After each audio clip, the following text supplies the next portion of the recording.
वैसे गीता, पूरे घर को सेट करने में 7 दिन चले गए। अच्छा ठीक है ना, सेट तो हो गया ना, बस उतना काफी है। अच्छा सुनो, मैं पल्लवी को डे केयर सेंटर छोड़ दूंगी, आप नेहा को स्कूल छोड़ दोगे ना? हाँ छोड़ दूंगा, और उसके बाद वहां से मैं चला जाऊंगा इंटरव्यू के लिए। अरे मेरा छोटू, मेरा बेटू, कितना क्यूट लग रही है। अच्छा मेरा बच्चा, आजा आजा आजा पापा के पास आ जाओ। चलो चलो चलो चलो बेटा, मैंने आपके बैग में ना ढेर सारी चॉकलेट्स रखी है आपके फ्रेंड्स को देने के लिए। आपका बर्थडे है ना, सबको बांट देना, ठीक है? मामा, राम को केक कटेगा ना? बिल्कुल कटेगा।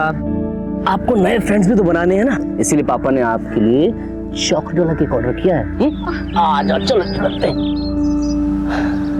Best of luck. Thank you. चलो शाम को मिलते हैं। Bye bye.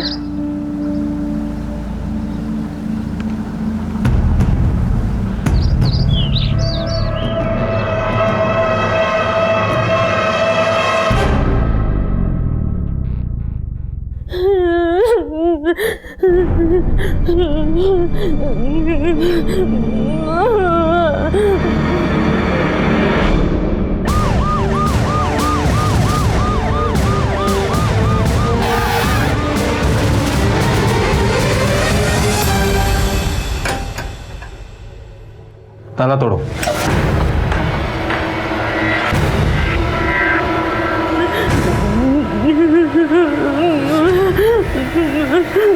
एनजीओ को इन्फॉर्म करो। जी सर। लेकर चलो इन्हें।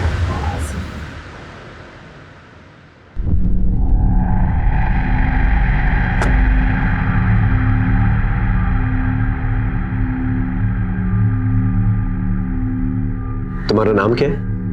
सीमा। बेटा तुम्हें वहां पर कौन लेकर गया था? किसी ने कोई जबरदस्ती की तुम्हारे साथ? देखो घबराओ मत, बताओ। अच्छा ठीक है, तुम्हारा घर कहाँ है? दुलरपुर गांव। घर में कौन कौन है? मेरी दी, उसके 2 बच्चे और मेरा जीजा। पाने से सही सलामत घर पहुंचा के। बेटा आप इनके साथ जा सकती हैं, घबराइए मत, लेके जाओ। नहीं, मुझे घर नहीं जाना, मुझे घर नहीं जाना। वो मुझे मार देगा। वो सर, मेरा जीजा ना बहुत खराब है। वो मेरी बहन के बच्चों को भी मार देगा। अच्छा, मेरी बहन को भी मार देगा। अच्छा ठीक है ठीक है ठीक, पानी पियो, पियो पियो, आराम से आराम से। ठीक है ठीक। तुम्हारे जीजा और तुम्हारी बहन का नंबर है तुम्हारे पास? नंबर नहीं है, वो गांव के पंचायत के पीछे उनका घर है सर। तुम्हारे जीजा जी का नाम क्या है? श्री हरि चौरसिया। इन्हें हॉस्पिटल लेके जाओ और डॉक्टर से कहो तुरंत इनका चेकअप कराएं। हाँ? और वहां से मैडम के एनजीओ लेके जाना, ठीक है? बेटा तुम जाओ, आराम से, घबराओ मत।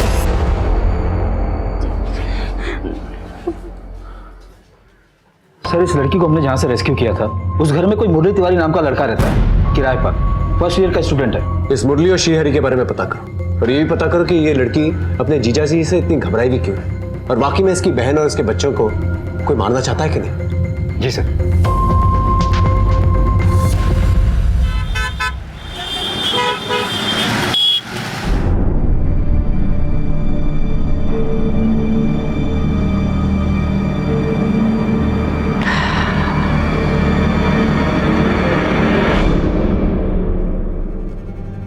गीता कहाँ रह गई?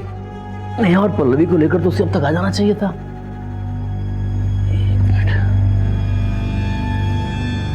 The number you are trying to call is currently switched off. Please try again later. Switch off. The number you are trying to call is currently switched off. Please try again later.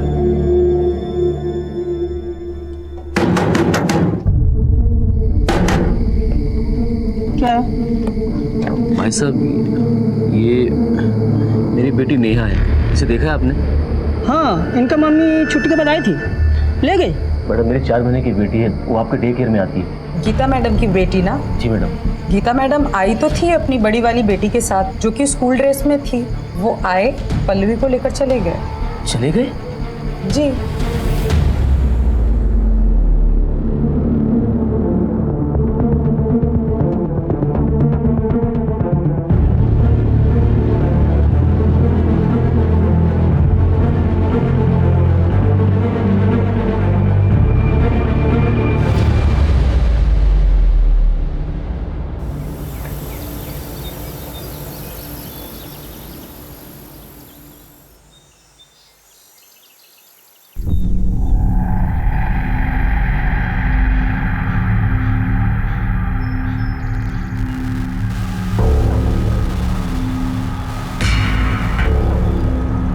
number you are trying to call is currently switched off.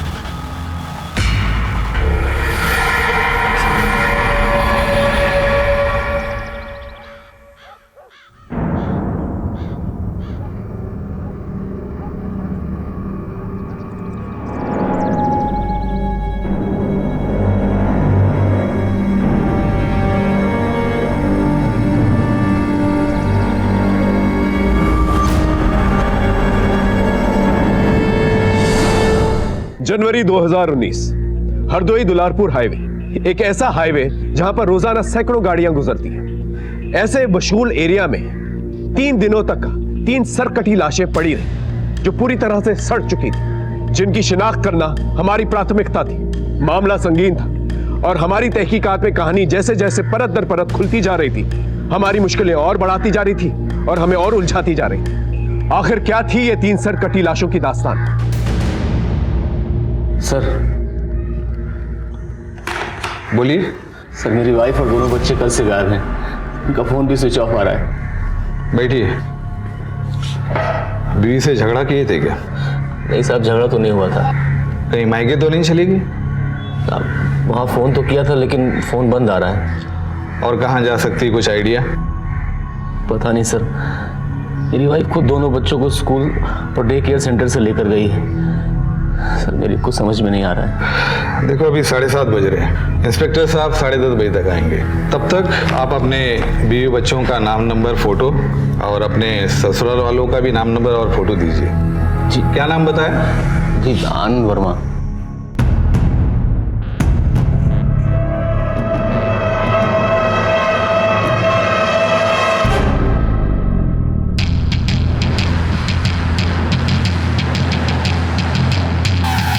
अरे सुनो, ये श्री हरि चौरसिया कहाँ रहता है?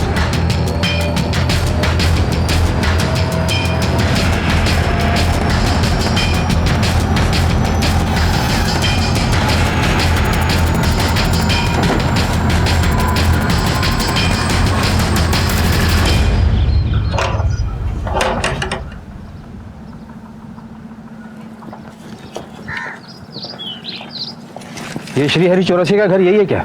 हाँ साहब, यही है, लेकिन वो 1 महीने पहले गांव छोड़कर चला गया। उसके घर के पीछे वाले हिस्से में आग लग गया था। कोई जान का नुकसान हुआ था क्या? नहीं साहब, ऐसा कुछ नहीं हुआ। अगर हुआ होता तो हमको मालूम पड़ता। कौन कौन था उसके घर में? सर, उसकी बीबी लीना और उसकी 5 साल की बेटी विभा और 4 महीने की उसकी बेटी पलक। और हाँ साहब, लीना की एक बहन भी थी, सीमा। वो भी उसके साथ चली गई क्या? ये तो पता नहीं साहब, लेकिन वो गांव छोड़कर चला गया। वो बोल रहा था कि मलंग बाबा ने उससे कहा है कि आग का लगना शुभ संकेत नहीं है। ये गांव उसके लिए दुर्भाग्यपूर्ण साबित हो सकता है। उसका कोई नंबर है? नहीं साहब, मेरे पास तो नहीं है, लेकिन हाँ, वो चौक पे जो परचून की दुकान है ना, वो पूरे गांव के मोबाइल का रिचार्ज करता है साहब। हाँ साहब, श्री हरि का नंबर है मेरे पास, अभी लगाता हूँ। उसने कहा था कोई आए मुझे ढूंढने तो बता देना।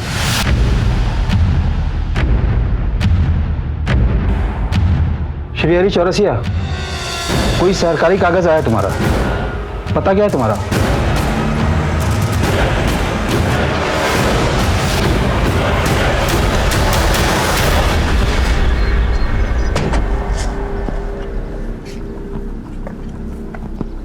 श्री हरि चौरसिया, पुलिस का नाम सुनकर तुम भाग न जाओ, इसलिए झूठ बोलकर पता पूछना पड़ा तुम्हारा। लेकिन मैं क्यों भागूंगा? मैंने क्या किया? वो तो तुम ही बताओगे। तुम्हारी सारी सीमा हमारे पास है, बहुत डरी हुई है और तुमसे मिलना भी नहीं चाहती। वो कह रही है तुम उसे जान से मार दोगे, यहाँ तक कि अपने बीवी बच्चों को भी। कहाँ है तुम्हारे बीवी बच्चे? वो तो सीमा ही बताएगी साहब। मैंने अपने बीवी बच्चों के गायब होने की थाने में रपट भी लिखवाई है। रुकिए, दिखाता हूँ।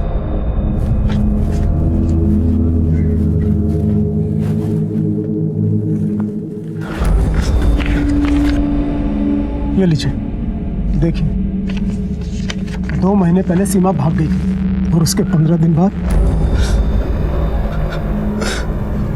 15 दिन बाद मेरे बीवी बच्चे गायब हो गए। मेरे साथ एक के बाद एक उस गांव में बुरा होने लगा। बाबा जी के कहने पर मैंने वो गांव छोड़ दिया, लेकिन चंदू मोबाइल वाले को अपना नंबर देकर गया था ताकि कोई मेरे बारे में पूछ रहा है तो उसे पता चल सके।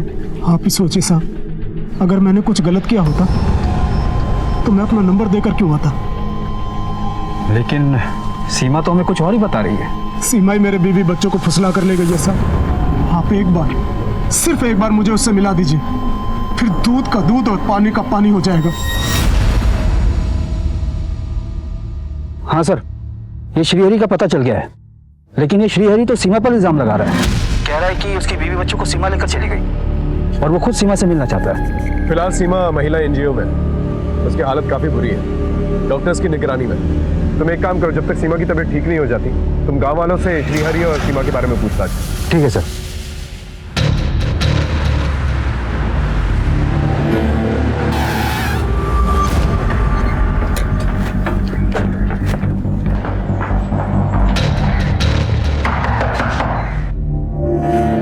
मिस्टर आनंद जी मैं सीनियर इंस्पेक्टर हिमांशु रावत।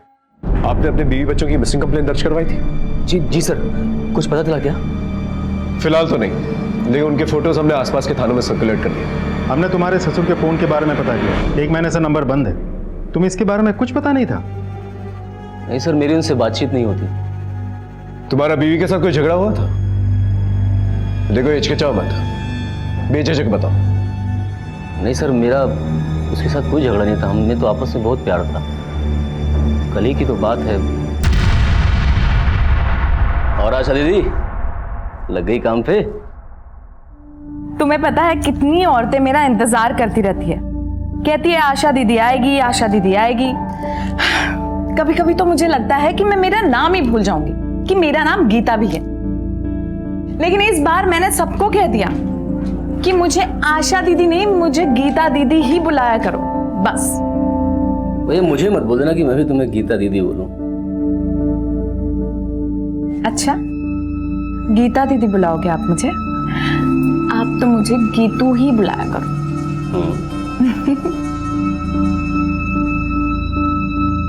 तो दिखने में साधारण हूं, फिर भी गीता ने मुझे पसंद किया, मुझसे शादी की। गीता एक बात पूछूं? मैं कम पढ़ा लिखा हूं और मेरे पास कोई अपना काम भी नहीं है, तो बस भाई के काम में हाथ बटाता हूँ, फिर भी तुमने उससे शादी के लिए हाँ की। आनंद, इंसान का दिल साफ होना चाहिए, बस उतना ही काफी है। फिर तो मैं गीता से बेइंतहा प्यार करने लग गया सर, और गीता भी मुझे उतना ही प्यार करती थी। और उसके बाद हमारी शादी हो गई, वक्त पंख लगाकर उड़ता चला गया और हम दो बच्चियों के माँ बाप बन गए। अब तक का जो कुछ भी तुमने बताया, उससे कुछ ऐसा तो जाहिर नहीं होता जिसकी वजह से तुम्हारी बीवी तुम्हारे बच्चों को लेकर निकल जाए। तुम्हारे सास ससुर के साथ कैसे रिश्ते थे? सर, मेरे ससुर को मेरा और गीता का मैच पसंद नहीं था। इस आनंद में ऐसा क्या है जो तुम इस लड़के को इतना पसंद कर रही हो? पापा, आनंद बहुत अच्छा लड़का है, लाखों में एक है वो। और पैसे का क्या है पापा, वो तो आता जाता रहता है। ठीक है, उनका एड्रेस दीजिएगा, उनसे जाके बातचीत करनी पड़ेगी। जी सर। तुम्हारे माँ बाप हैं? जी सर, वो शेखर कॉलोनी में रहते हैं। गीता और उनकी बातचीत नहीं होती थी, तो गीता वहां तो नहीं जा सकती।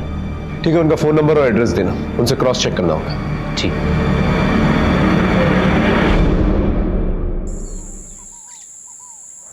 श्रीहरि के माँ बाप नहीं थे ना, तो श्रीहरि की शादी नहीं हो रही थी। और एक दिन अमरोहा से कुछ लड़कियां हमारे गांव में मेकअप का सामान बेचने आई। फिर एक दिन हमारे गांव में बहुत बड़ा आंधी तूफान आया। सरपंच ने उन लड़कियों को श्रीहरि के घर पे ठहराया था, और उसी में से एक लड़की थी नसीमा। और श्रीहरि को पहले ही नजर में नसीमा से प्यार हो गया। नसीमा और श्रीहरि में क्या संबंध है? साहब, नसीमा ही थी जिसकी शादी श्रीहरि से हुई, और शादी के बाद नसीमा लीना बन गई।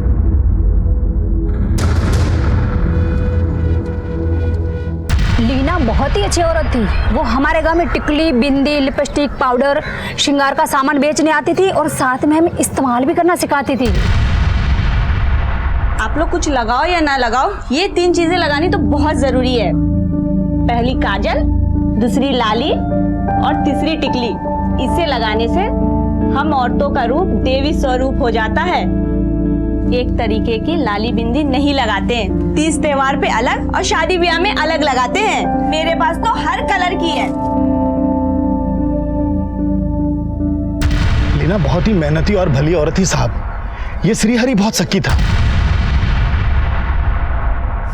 साली, जब तुझे पता था कि आज रात शादी वाले घर में रुकना पड़ेगा, तो अकेले क्यों आई? जो बोला था ना जब भी घर से बाहर निकला करे विधि को लेकर निकला कर। विधि बच्ची है, वो रात में परेशान हो जाती है, ये मैं उसे अपने साथ लेकर नहीं आई। मुझे क्या लगता है, मुझे नहीं मालूम शादी वाले घर में कौन कौन आता है और अकेली औरत क्या क्या करती है। जो बोला करूँ सुना कर, वरना ये काम धंधा और आजादी सब बंद करवा के ना घर पे बिठा दूंगा। हाँ, मैं अपनी पत्नी पर शक करता था, और कैसे ना करता। गांव के लोग न जाने उसके बारे में क्या क्या बातें करते थे। जरा अपनी औरत पर कड़ी निगाह रख। इतना सज धज कर गांव की कोई औरत रहती है क्या? रात बिरात कहीं भी रुक जाती है, फैशन वाले कपड़े पहनती है। तुम्हारे यहाँ भी परदेश से आई थी, कहीं ऐसा ना हो फिर किसी के साथ परदेश भाग जाए। कहीं तुम्हारे शक और बार बार की डांट फटकार की वजह से तुम्हारी बीवी वाकई में तुम्हारे बच्चों को लेकर कहीं चली तो नहीं गई? जाना होता तो पहले चली जाती सर। 2 बच्चे पैदा नहीं करती, ये जरूर उसकी बहन सीमा की करतूत है। पहले तो वो खुद भाग गई और फिर मेरे बीवी बच्चों को भी गायब कर दिया, और मुझ पर इल्जाम लगा रही है कि मैं उन्हें जान से मारना चाहता हूँ।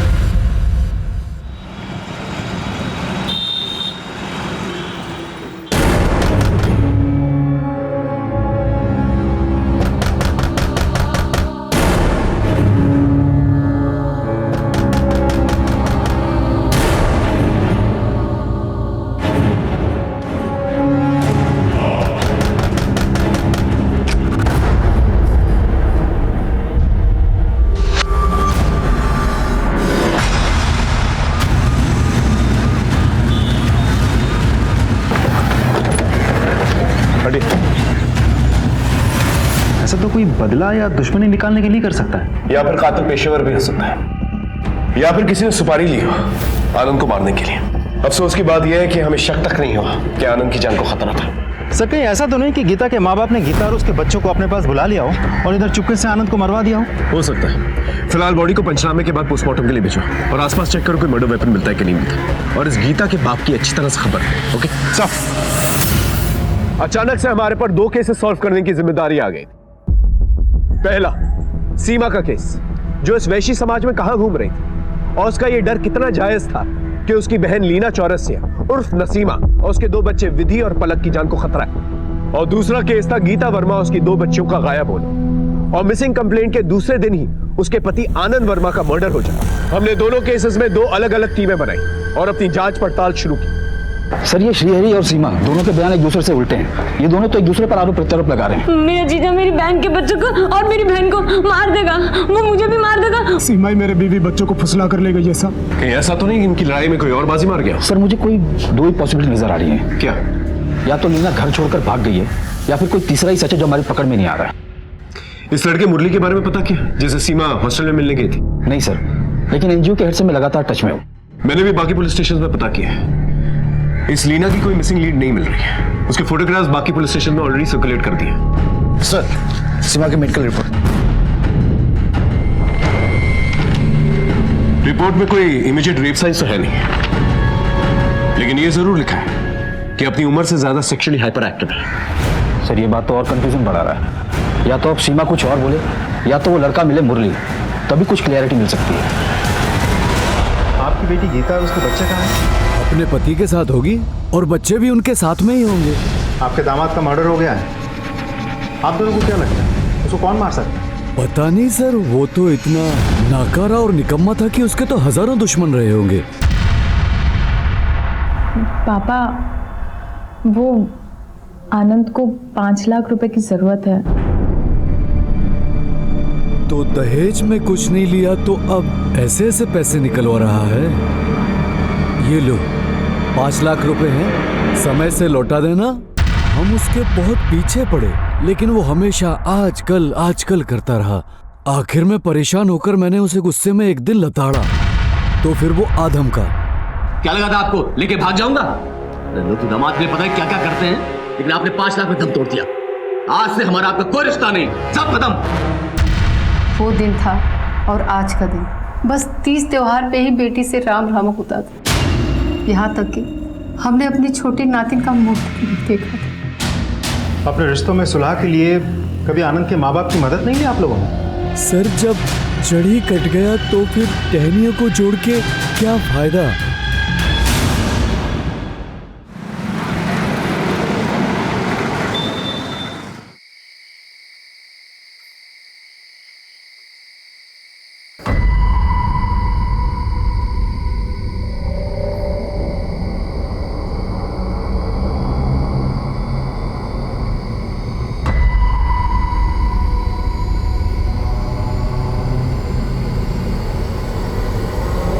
खिड़की के बाहर देखो।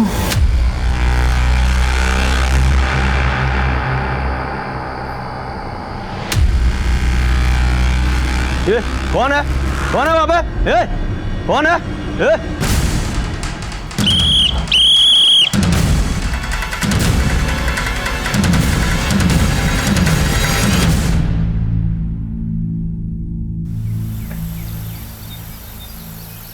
सर मैं उस लड़की से प्यार करता हूँ। प्यार करते हो? नाम तक नहीं जानते? सर मैंने उसे एक नाम दिया है, परी। बकवास मत करो, सच बताओ क्या हुआ? सर मैं सच कह रहा हूँ, मैं परी से बहुत प्यार करता हूँ और मैं ही उसे अपने रूम में लेकर आया था। अगर ऐसी बात थी तो जब हम एनजीओ में आए थे तो हमसे मिलने आना चाहिए था ना? जी सर आना चाहिए था। तो क्यों नहीं आए? बोल, सच क्या है? तू उसका इस्तेमाल कर रहा था या उसे भगा कर लाया था? उसकी बहन और बच्चियां कहाँ हैं? बोल। सर मैं सच कह रहा हूँ, कसम से मुझे इस मामले में कुछ भी मालूम नहीं, बल्कि मैंने सोचा कि मैं आपके पास आऊं, लेकिन मेरे मामा जी ने मुझे रोक दिया था। एक नई कहानी। कहाँ है तेरे मामा जी? बुला के ले क्या? सर वो इसी थाने में हेड कांस्टेबल है। कौन? गिरधर शर्मा? कमाल है गिरधर जी, अब 2 साल में रिटायर होने वाले और ये मिसाल कायम करेंगे आप पुलिस वालों के लिए कि पुलिस वालों से भागो। और क्या फायदा हुआ? आपका भांजा पकड़ा गया, अब अपने ही हाथों इसे हवालात में बंद करेंगे आप। एक नाबालिग लड़की का मामला है। सर सीमा ने अपने बयान में ऐसा कुछ भी नहीं कहा था कि वो मुरली को जानती है, उसे प्यार करती है। ऐसे में मुरली हमारा प्राइम सस्पेक्ट है। हो सकता है कि सीमा की बहन और उसकी बच्चियों को गायब करने में इसका कोई कनेक्शन हो। सुन लिया आपने? अब ले जाके बंद कीजिए इसे हवालात में, जाइए। सॉरी सर, मुरली अभी पढ़ रहा है, इन सब झमेले में फंसेगा तो मुश्किल में पड़ जाएगा, इसलिए मैंने इसे मना किया था, मैंने इसे समझाया भी था। समझाया था ना, लेकिन समझा नहीं है, अब फंस गया। ले जाइए इसे। मामा मामा मामा मैंने कुछ नहीं किया। तू घबरा मत, मामला ठंडा होने दे, मैं सब देख लूंगा। तेरा मामा भी जिंदा है और इसी पुलिस में है, समझा? गीता के माँ बाप से मिलने के बाद आनंद का एक अलग ही रंग सामने निकल के आए हैं। उन लोगों का कहना है कि आनंद अच्छा आदमी नहीं था और आनंद की वजह से तंग आके गीता घर छोड़कर चली गई होगी। से वो लोग इस बात से भी इनकार नहीं कर रहे थे कि गीता आनंद का मर्डर कर सकती है। क्या? लेकिन आनंद की बातों से तो कुछ ऐसा नहीं लगा।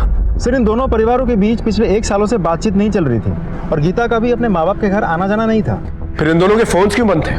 सर उन लोगों ने अपना नंबर बदल लिया था, मैंने नए नंबर के कॉल डिटेल्स निकलवाने के लिए बोल दिए हैं। सर मैंने आनंद के पेरेंट्स को भी इन्फॉर्म कर दिया है। एक काम करो, इस गीता और आनंद के भी कॉल रिकॉर्ड्स निकलवाओ, ये दोनों हस्बैंड वाइफ काफी सस्पिशियस लग रहे हैं मुझे।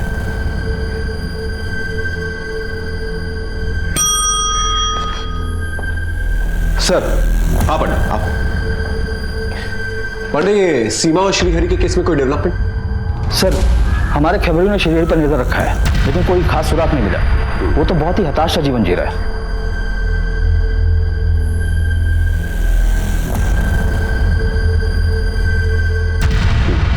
और ये मुरली तिवारी?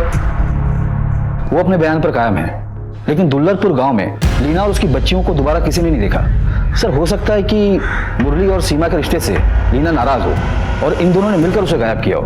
अब पकड़े जाने पर नाटक कर रहे हैं। होने को तो कुछ भी हो सकता है, लेकिन फिलहाल हम किसी नतीजे पे नहीं पहुंच सकते। एक काम करो, सीमा के एनजीओ में एक फीमेल साइकियाट्रिस्ट को भेजो उससे बात करने के लिए, शायद उससे कोई इंफॉर्मेशन मिल जाए। जी सर।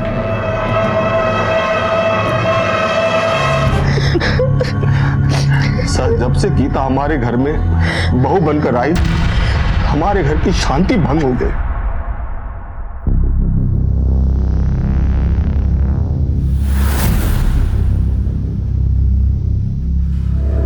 मुझे और मेरे पति को सूखी रोटी और आप सबकी रोटी में घी। घी मुफ्त में नहीं आता है, ये कमाते हैं तो हम घी की रोटियां खाते हैं। और अगर तुम्हें घी खाने का इतना शौक है तो अपने पति को बोलो कहीं काम करे और फिर जितनी मर्जी घी की रोटियां खाओ तुम लोग। अरे छोटी बहू, तुम हमारी रोटी ले लो। आपकी रोटी ले ले और इनकी जहरीली बातों में डुबो डुबो कर खा ले। आप लोगों ने समझ क्या रखा है हम लोगों को? मैं कल ही पापा से इन्हें 5 लाख रुपए दिलवाती हूँ और इनका अपना बिजनेस खुलवाती हूँ। गनीमत है कि मुफ्त की रोटियां मिल रही है, वरना जब अकेले रहोगे दूध घी तो छोड़ो, दिन में चाय भी गिनकर पियोगे। चलो आनंद, हमें नहीं रहना इस घर में और अब। उस दिन से ये रिश्ता सिर्फ नाम का रह गया था। हमने तो अपना बेटा उसी दिन खो दिया था सर। आज तो उसकी नजरें भी छूट गई। सर कहीं ऐसा नहीं कि आनंद के परिवार वालों ने गुस्से में आके गीता और उसके बच्चे को गायब करवा दिया हो? बाद में जब ये बात आनंद को पता चली तो आनंद ने पुलिस में रिपोर्ट लिखवाई होगी और पकड़े जाने के डर से उन्होंने आनंद को मरवा दिया होगा। इस परिवार में आपसी रिश्ते ठीक नहीं। एक काम करो, अपने खबरी को बोल के आनंद के भाई वरुण की डिटेल्स कर। सर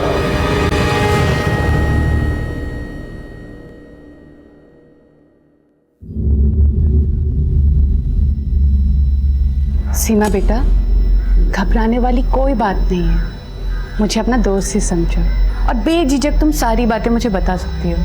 बेटा, तुम्हारे जीजा जी कह रहे थे कि तुमने अपनी बहन को उनसे दूर किया है, यहाँ तक कि उनके बच्चों को भी उनसे अलग किया है। क्या ये सच है? तुम्हें पता है वो लोग कहाँ हैं? नहीं। तो फिर बेटा तुम्हारे जीजा जी ये क्यों कह रहे हैं कि तुमने अपनी बहन लीना और उनकी बेटी विधि और पलक को अपने पास रखा है, या वो तुम्हारी जानकारी में है? देखो, वो तीनों तुम्हारे जीजा जी के पास नहीं है। पुलिस खुद उन्हें वहाँ ढूंढ के आई है और उन तीनों को तुम्हारे जीजा से खतरा नहीं है। देखो बेटा, सब सच सच बता दो, वरना मजबूरन हमें तुम्हें चिल्ड्रन होम भेजना पड़ेगा।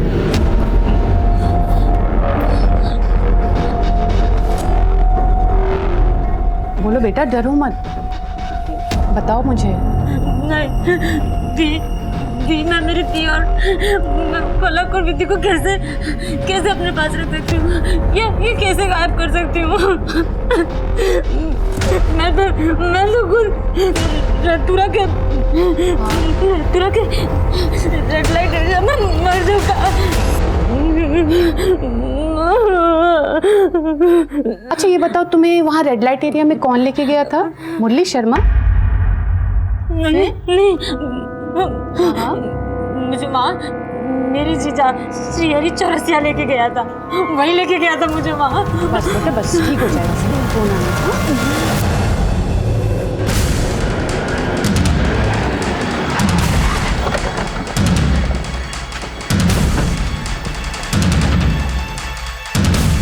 अरे चौरसिया, अब तेरा खेल खत्म। झूठ बोलता है तू। अपनी साली को रेड लाइट एरिया में भेज दिया तूने। सब सुनिए सब, आप ये कह क्या रहे? सीमा है कहाँ? वो झूठ पे झूठ बोलती जा रही है और आप उसकी बात मानते जा रहे हैं। मैंने उसे रेड लाइट एरिया में नहीं बेचा, मैंने तो उसे बल्कि बलात्कारियों के चंगुल से छुड़ाया था। सीमा, इसे हाथ मत लगाना, वरना जान से मार दूंगा। देखो, आगे मत आना, मार दूंगा। पीछे आगे मत आना। सीमा ये ले, चल। हाँ चल, उठ जल्दी आ, चल। देखो, हमें जाने दो, हम तुम्हें माफ करते हैं। हम गांव में किसी को नहीं बताएंगे और तुम भी किसी से मत बताना। चल सीमा, चल।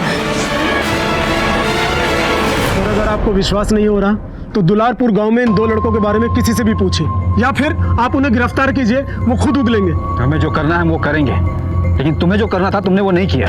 थाने में आकर रिपोर्ट लिखवानी थी तुम्हें। साहब, वो दूसरी जाति के हैं और बड़े लोग हैं, मैं कब तक उनसे लड़ता? और सीमा का भविष्य बचाने के लिए भी मैंने ये बात दबा दी।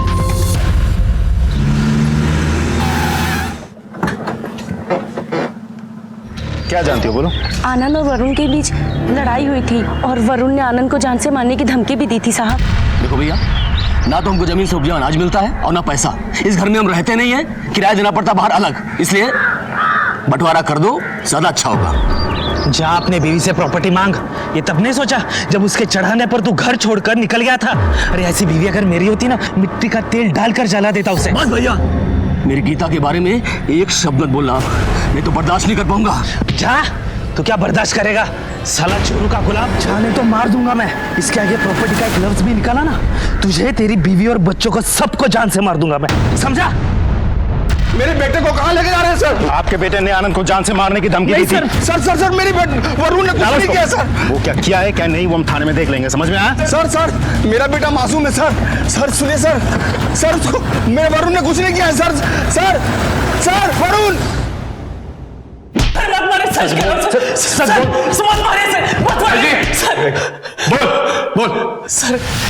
सर मेरा विश्वास कीजिए, मैंने आनंद और गीता को नहीं मारा सर। हाँ सर, मैंने उनको जान से मारने की एकदम की जरूरत ही थी सर। तू हमारा प्राइम सस्पेक्ट है, समझा?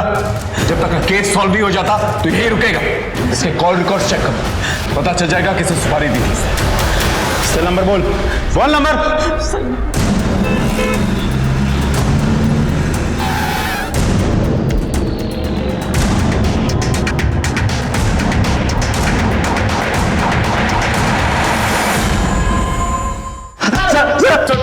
बस बोलो। हाँ सर, हमने सीमा का बारी बारी से रेप किया था, उसके बाद उसका जीजा उसे ले गया था। इसे उसे बदला लेने के लिए तुमने उसकी पत्नी और उसकी बच्ची को गायब कर दिया। कहाँ हैं तीनों? नहीं सर, हम नहीं जानते। नहीं जानते?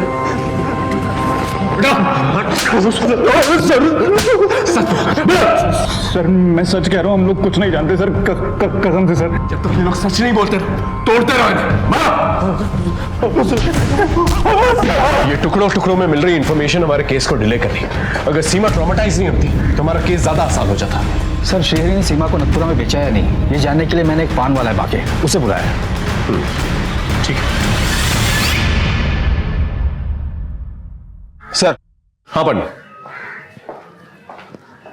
सर ये बाके नथुरा में इसकी पान की गुमती है। जब हमने इसे सीमा का फोटो दिखाया तो इसने उसे पहचान लिया। बताओ सर को। साहब वो लाजो नहीं तकरीबन 3 महीना पहले बाजार में आई थी। लाजो? हाँ साहब, उसका बाजारू नाम लाजो है। कौन लेके आया था उसे? उसका जीजा श्रीहरि? नहीं, उसको तो पिंकी आंटी लाई थी। बाके बता कोई जोरी ऐसा जो इसका सही रेट दे सके। अरे अभी तो 16 की हुई है ये। अभी पिंकी आंटी कौन है? पिंकी आंटी वो मुंबई, दिल्ली, नेपाल, पता नहीं किधर किधर से लड़कियां लाती हैं बाजार में और बेचती हैं। अब कहाँ है? साहब वो बाजार में साल में 1-2 बार आती है। ऐसे ऑल इंडिया जितना भी रेड लाइट एरिया है ना, उधर चक्कर लगाती रहती है। उसका कोई नंबर है? साहब ऐसे लोगों का नाम नंबर दिन महीने की तरह बदलता रहता है। कोई इन्फॉर्मेशन मिलती है तो बताना, अभी जा सकते। जी सर। सर हम दोनों केसेस में डेड एंड पर आ चुके थे, लेकिन श्रीहरि की पत्नी और उसके बच्चों का अभी तक कुछ पता नहीं चल पाया था। सीमा ने श्रीहरि से अपनी बहन और उसके बच्चों की खतरे की बात जरूर की थी। मेरा जीजा मेरी बहन के बच्चों को और मेरी बहन को मार देगा। लेकिन उसकी बातों पर विश्वास नहीं किया जा सकता था, क्योंकि इसके कई आरोप बेबुनियाद साबित हुए थे। श्रीहरि के खिलाफ हमारे पास कोई भी सबूत नहीं था, और ऊपर से सीमा भी हमसे बातें छुपा रही थी। खैर, हमने मुरली शर्मा को छोड़ दिया। दूसरे केस में गीता और उसके बच्चों का कुछ पता नहीं चल पा रहा था।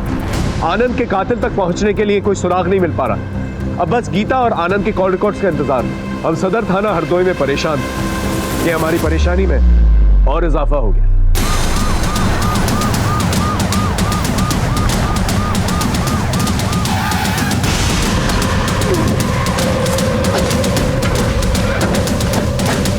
सर मैंने ही फोन किया था, वो उधर देखिए। आप लोग पीछे हटिए।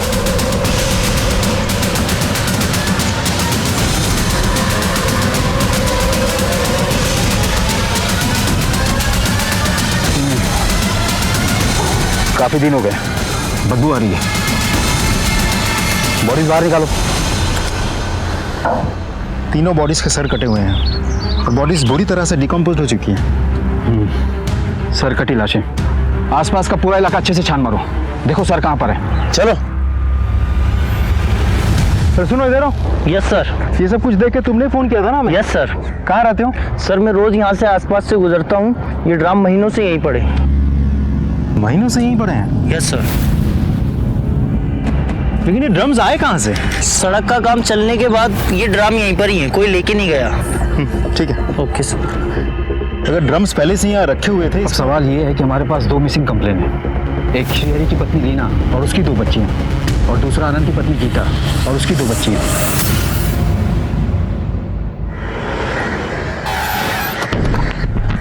Good morning. Good morning sir. Good morning sir. Highway के किनारे मिली लाशों को पोस्टमार्टम के लिए सदर हॉस्पिटल भेज दिया है। सारे क्राइम एरिया को अच्छी तरह से तलाशा गया है। डॉग स्क्वाड की मदद भी ली गई है, लेकिन कोई सबूत नहीं मिला सर।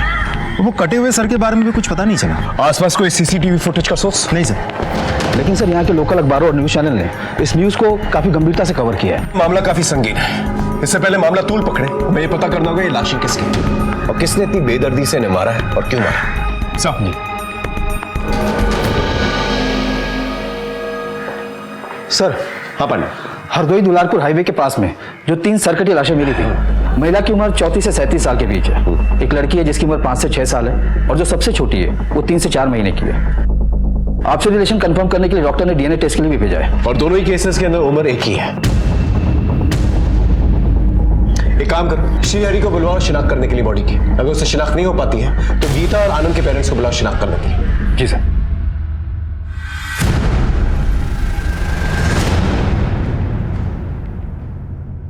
पहचान करो, महिला के पीठ पर एक पैदाइशी काला निशान भी है।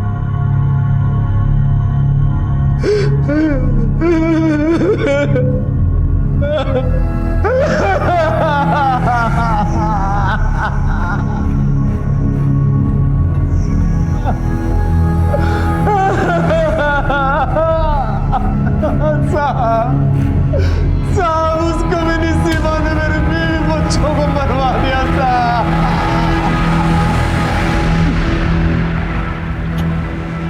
सर, श्रीहरि ने लाश की पहचान कर ली है, लेकिन वो तो सीमा को दोष दे रहा है। ठीक है, फिर सीमा को वहां पर लेके जा, दोनों का आमना सामना करवा, आपस में लड़ेंगे, सच खुल के सामने आ जाएगा।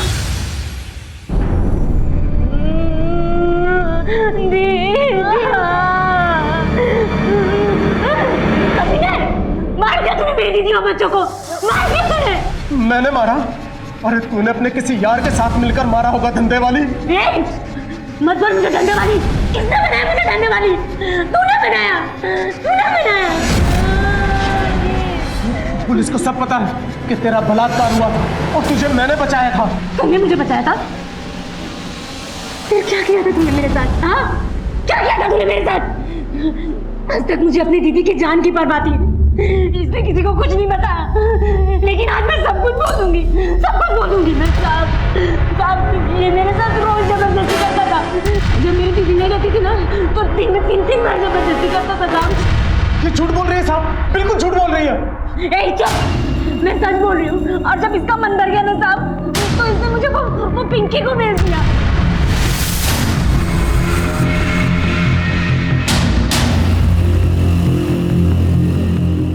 मैं आखिरी बार किसी से नहीं मिल पाई। अपनी दीदी अपन को देख ही नहीं पाई। कौन पिंकी? सब मैं किसी पिंकी को नहीं जानता।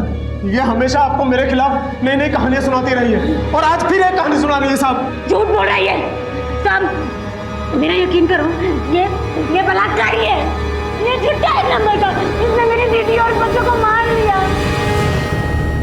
ये श्रीहरि और सीमा जरूर कुछ ना कुछ छुपा रहे हैं। इनके बयान मैच नहीं हो रहे, और जब तक इनके बयान मैच नहीं होते इनको क्लीन चिट दिया नहीं जा सकता। सर, ऐसे में तो हम दोनों में से किसी के ऊपर केस नहीं बना सकते। अगर केस बनाओगे ना तो कोर्ट के अंदर डिफेंस तुम्हें ही सुनाएगा। सर, अभी भी हमारा प्रॉब्लम वही है कि इन 3 सरकटी लाशों का कातिल कौन है, यानी श्रीहरि की पत्नी लीना और उनकी 2 बेटियां पलक और विधि। सर, ये हैं आनंद और गीता के कॉल रिकॉर्ड्स। कुछ सस्पिशियस? सर, आनंद की इन दोनों नंबर्स पे बहुत ज्यादा बातचीत होती थी। इन दोनों नंबर्स में से एक नंबर किसी पिंकी के नाम पे रजिस्टर्ड है। पिंकी? कोई फोटो या एड्रेस है? ये सर, ये रही फोटो और एड्रेस है नागपुरा रेड लाइट एरिया। ये पिंकी? सर, पांडे, हम एक दूसरा केस इन्वेस्टिगेट कर रहे हैं। उसमें एक बंदा आनंद वर्मा, उसका मर्डर हो चुका है। उसके कॉल रिकॉर्ड्स के अंदर पिंकी का नाम आया और फोटो है ये सीमा उर्फ लाजो। पता करो क्या चक्कर है और ये आनंद वर्मा को कैसे जानती? जी सर। इसी नंबर पे कुछ नोटिसेबल? सर, एक और नंबर है जो उर्मिला के नाम पर रजिस्टर्ड है। इस पिंकी के बारे में तो हम जानते हैं, उर्मिला के बारे में पता करना होगा। मैं पता करता हूं सर। और इस गीता के केस के बारे में कुछ पता चला? सर, गीता के कॉल रिकॉर्ड्स में ये 2 नंबर है। इन दोनों नंबर्स पे गीता की बहुत ज्यादा बातचीत होती थी और इन दोनों नंबर्स में से ये नंबर डॉक्टर करण के नाम पर रजिस्टर्ड है। मैं डॉक्टर करण से मिलने जा रहा हूँ सर। ठीक है, और इस उर्मिला को थाने बुला के लेके आओ। साहब, क्या आनंद की मौत हो गई? जी, उसने अपने बीवी बच्चों की कंप्लेंट लिखवाई थी, उसके बाद उसकी मौत हो गई। जानती हैं आप इनके बारे में? सर, आनंद मेरे भाई का दोस्त था, इसलिए मैं भी उसे जानती थी। और अभी कुछ दिन पहले ही गीता और आनंद से मैं मिली थी। गीता भैया बताते हैं कि आनंद स्कूल के सबसे शर्मीले लड़के थे। शर्मीलेपन का तो नहीं पता, हाँ, पर बोलते अभी भी कम है। वो उसने तो मेरे बारे में बता दिया अब उसकी सुनो, वो ना मेरे बैग से टिफिन निकाल के इंटरवल से पहले ही क्लास में सबसे पीछे जाके खा जाता। चलो एक सेल्फी हो जाए, भैया को भेजते हैं। हाँ हाँ, क्यों नहीं। सर ये उस दिन की फोटो।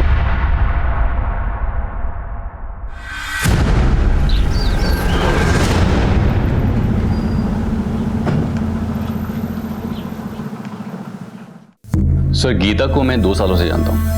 उसके दूसरे बच्चे की डिलीवरी मेरी क्लिनिक में हुई थी, लेकिन बात क्या है सर? देखिए, गीता और उसके बच्चे काफी दिनों से गायब हैं। उसके पति आनंद का मर्डर हो गया। ओह गॉड, ये तो बहुत बुरा हुआ है।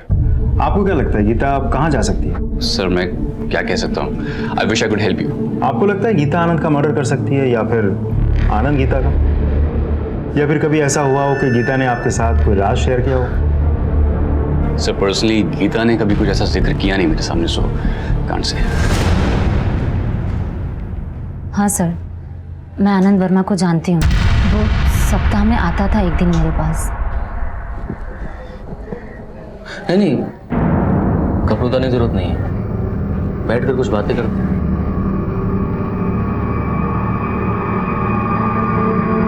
बैठ जाओ।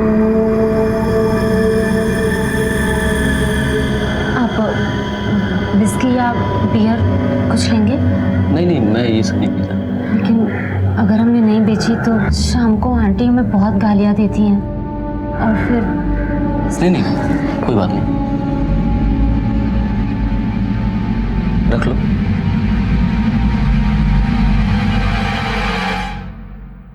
क्या बातें करता था वो तुमसे? कुछ नहीं सर, बस यहाँ वहाँ की बातें करता था और चला जाता था। कभी अपनी पत्नी के बारे में कुछ बताया था उसने? नहीं। इस डॉक्टर करण और उर्मिला से तो कुछ नहीं निकल गया, लेकिन एक इत्तेफाक की बात निकल के आई सामने। ये लाजो जो हमारे पास दूसरे केस के सिलसिले में है, उसका आनंद के साथ कनेक्शन है। सर मुझे लग रहा है ये लाजो सीमा हमसे कुछ छिपा रही है, इसलिए मैंने बाकी को फिर से बुलाया है। राम राम हुजूर। बाकी इस आदमी और लाजो की कोई स्टोरी है क्या? है ना सर, इस आदमी को लाजो के आशिक मोंटी ने मारा था।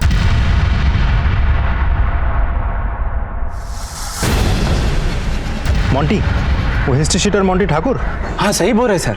सर ये मोंटी ठाकुर फिलहाल जेल में है। छोटे मोटे चोरी वोरी करता रहता है, जेल के अंदर बाहर आना जाना लगा रहता है इसका। ठीक है, तुम जा सकते हो। राम राम सर। जेल से ऑर्डर लेके मोंटी से पूछताछ करो। उसके पास आनंद को मारने का मोटिव है, और शायद उसी ने गीता और उसके बच्चों को भी मारा। साहब मैं क्या आनंद को मारूंगा? खुद आनंद ने मुझे हैरान कर दिया था। मेरी वाइफ को मार दो, मैं तुम्हें फोटो भेजता हूँ। और उसके कहने पे तूने गीता को मार दिया? सर मैंने नहीं मारा, मैंने 1-2 दिन पीछा जरूर किया था।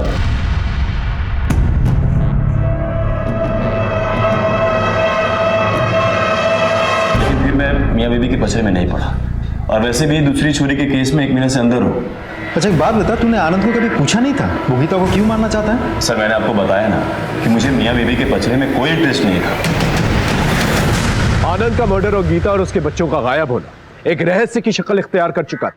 वहीं लीना और उसके बच्चों की पहचान श्रीहरि कर चुका था, लेकिन उनकी हत्या किसने की ये अभी तक पता नहीं चल पाया था, और ना ही उनके कटे हुए सर हमें मिल पाए थे। समाज श्रीहरि और सीमा पर विश्वास नहीं हो रहा था मुझे, इसलिए मैंने उन्हें क्लीन चिट नहीं दी थी, और ना ही वो लाशें उन्हें सौंपी थी। तभी उन लाशों की डीएनए टेस्ट रिपोर्ट हमारे पास आई, और हमारी मुश्किलें और भी बढ़ गई। सर ये सरकटी लाश का डीएनए रिपोर्ट है। उन दोनों बच्चों की मां तो एक है, पर बाप अलग है। क्या? तो इसका मतलब श्रीहरि एक बच्चे का बाप नहीं है, तो हो सकता है जो दूसरे बच्चे का बाप उसने इन तीनों का खून किया। बिल्कुल हो सकता है सर। लाश हमें हरदोई दुलारपुर हाईवे के आसपास मिली, और लाश की कंडीशन देखते हुए यह तो साबित हो जाता है कि इनका खून कहीं और किया गया है, और फिर बाद में बॉडी को यहां पर डंप किया गया है, और बॉडी डंप करने के लिए गाड़ी का इस्तेमाल किया गया। उस एरिया की सीसीटीवी फुटेज है? हाँ सर, पास में एक टोल है, वहां जरूर सीसीटीवी कैमरा होगा। बढ़िया, फुटेजेस चेक करो। ओके जी सर।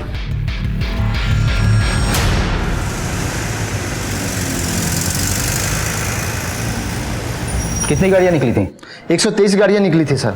इन 123 गाड़ियों में कितनी प्राइवेट थी और कितनी बस थी? सर 6 प्राइवेट गाड़ी थी और बाकी की गाड़ियां बस, ट्रक और ट्रैक्टर थे। अगर इन गाड़ियों में कोई सरकटी लाश को लेकर गया होगा तो जरूर ब्लड के ट्रेसेस होंगे। चलो इन गाड़ियों की जांच करते हैं।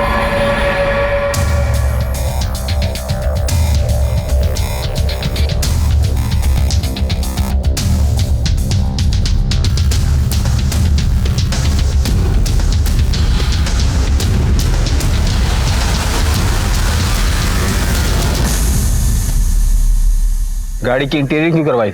मेरी गाड़ी है, मैं जो चाहे वो करवा सकता हूँ। श्रीहरि और लीना से क्या रिलेशन है तुम्हारा? इनका नाम मैंने पहले कभी नहीं सुना, लेकिन मैंने अपनी गाड़ी निखिल यादव के गैरेज में दी थी ठीक करने के लिए, लेकिन उसने इस गाड़ी को ठीक करने में 1 महीना लगा दिया।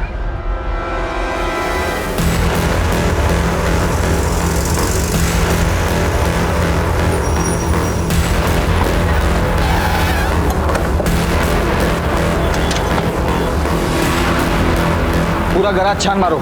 ये लोग पुरानी सीट, फोम और बाकी का कचरा कहाँ फेंकते हैं, वहां भी देखो।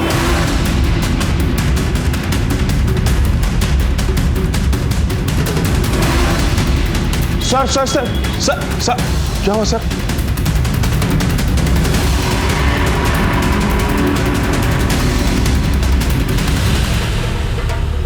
सर वो तो हम लोग काम कर रहे थे ना, तो एक गन्ने का जूस और शरबत गिर गया ना सर। हाँ। बताता सर, गाड़ी यहीं पे थी। मेरे 2 दोस्त वसीम और धनंजय आए थे गाड़ी मांगने के लिए सर। निखिल, निखिल। हाँ वसीम, तू यहाँ है? हाँ यार। भाई वो एक रात के लिए कोई भी गाड़ी दिला देना, तेरी भाभी को मायके लेके जाना है। गाड़ी? हाँ हाँ, ये वाली गाड़ी। इसके सेट को जल्दी नहीं है सर। जब वो दूसरी सुबह गाड़ी लेकर आए ना तो। निखिल। हाँ वसीम। ले भाई, तेरी गाड़ी आ गई। गाड़ी में सब ठीक है ना भाई? अरे भाई सब कुछ ठीक है। वो क्या ना, दूसरे की गाड़ी ना देखना पड़ता भाई। कोई बात नहीं। वसीम, ये क्या यार, इतना सारा खून? अरे ये खून नहीं है, वो गन्ने का जूस और गुलाबी शरबत है। तो एक काम कर। गलती हो गई साहब, गलती हो गई। मैंने सोचा साहब क्या करना है, इंटीरियर तो बदलना है, सो बदल दिया साहब।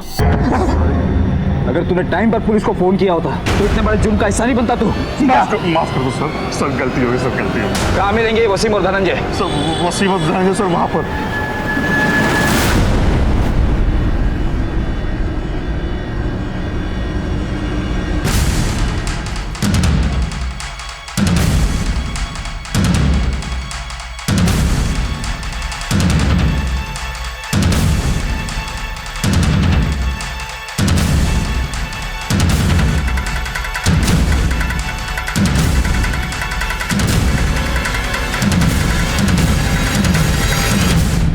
पुलिस को भगाता है।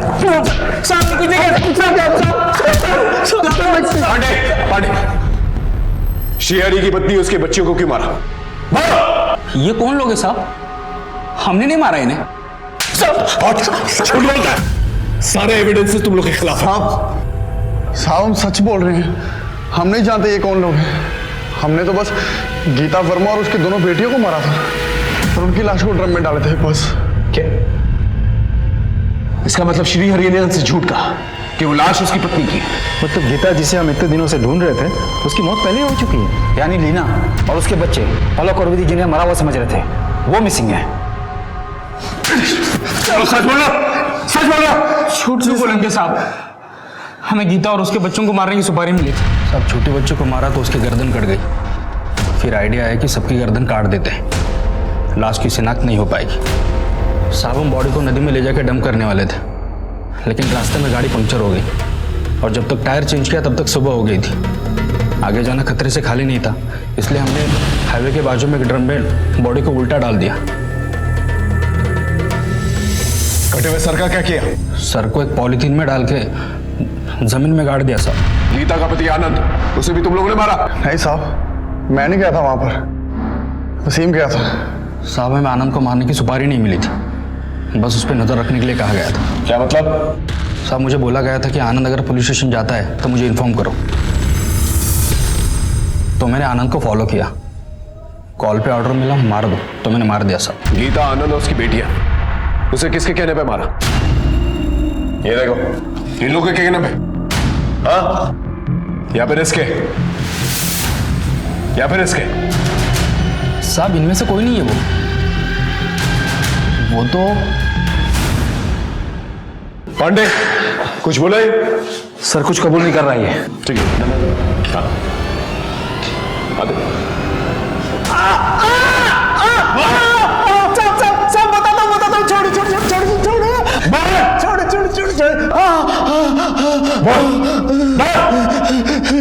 सब मैंने उन सिरकटी लाशों को देखकर झूठ बोला था कि वो मेरी बीवी और बच्चों की लाशें, जबकि मैंने अपनी बीवी और बच्चों को मारकर दुलारपुर वाले गांव के घर के पीछे गाड़ दिया था साहब। साले बहुत नचाया तूने। क्यों मारा अपने बीवी बच्चों को? मेरी बीवी मुझे हमेशा नामर्द कह के बुलाया करती थी क्योंकि मैं बेरोजगार था, मेरा काम धंधा बंद था, मैं उस पर कड़ाई रखता था, मुझे बहुत ताने मारती थी। सीमा को मैंने जान पर खेलकर बचाया, लेकिन उसने मेरी कभी भी तारीफ नहीं की। इसलिए मैंने ठान लिया कि मैं उसे अपनी मर्दानगी दिखाकर रहूंगा। इसलिए मैंने सीमा का बार बार बलात्कार किया और उसे पिंकी के हाथों बेच दिया। लेकिन फिर भी जब मेरी बीवी ने मुझे नामर्द कहा था। हाँ तुम नामर्द हो। मुझे नामर्द समझती है तभी बाहर के मर्दों पर नजर रखती है, चरित्रहीन औरत। एक बार नहीं 1000 बार बोलूंगी। मैं नामर्द हूँ। हाँ, अगर मैंने अपनी मर्दानगी दिखाई ना, तू कहीं की नहीं रहेगी। अच्छा मुझ पर इतना खून सवार था कि मैंने गुस्से में आकर अपनी बच्चियों को भी मार दिया। साले हमें गुमराह करने के लिए झूठी कहानियां बनाता रहा। हाँ? और हम समझते रहे कि सीमा है सबके पीछे, और सीमा की नाजुक मानसिक स्थिति के लिए भी तू ही जिम्मेदार है, समझा? एक ऐसा तगड़ा केस बना उसके खिलाफ कि इसे फांसी मिली।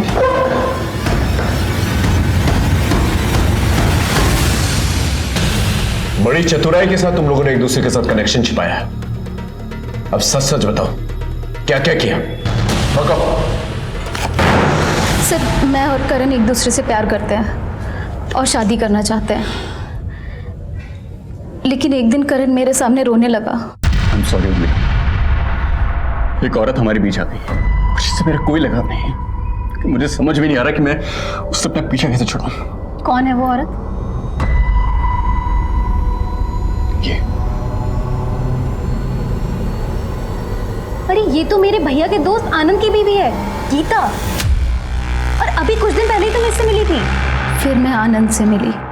मैं तो खुद गीता को मार देना चाहता हूँ। एक गुंडा है मोंटी ठाकुर, अभी उसकी हेल्प ले रहा हूँ।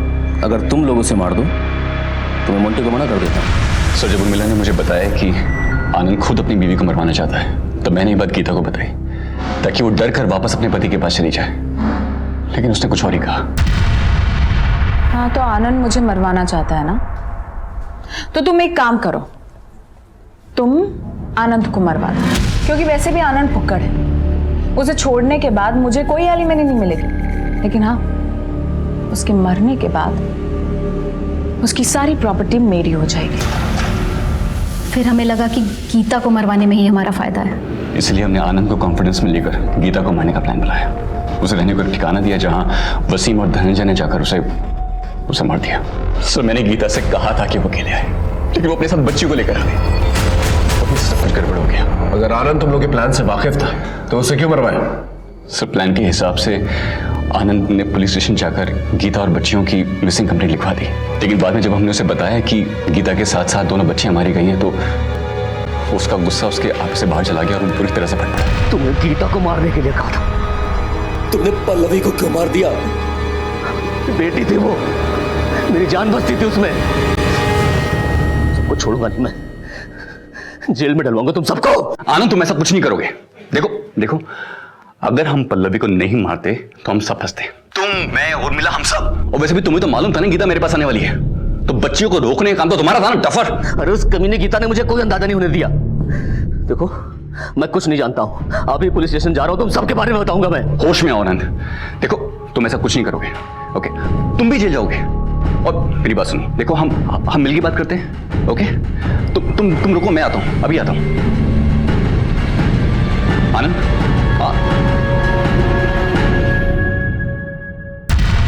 हम डर गए थे सर, आनंद किसी भी वक्त हमारे लिए खतरा बन सकता था, इसलिए वसीम के जरिए तुम दोनों ने आनंद को मरवा दिया। सर मार करते भी क्या, हम फंस गए थे। गीता ने ऐसा क्या किया था? क्या आनंद उसे मरवाना चाहता था और तुम लोग भी उसे मारना चाहते थे?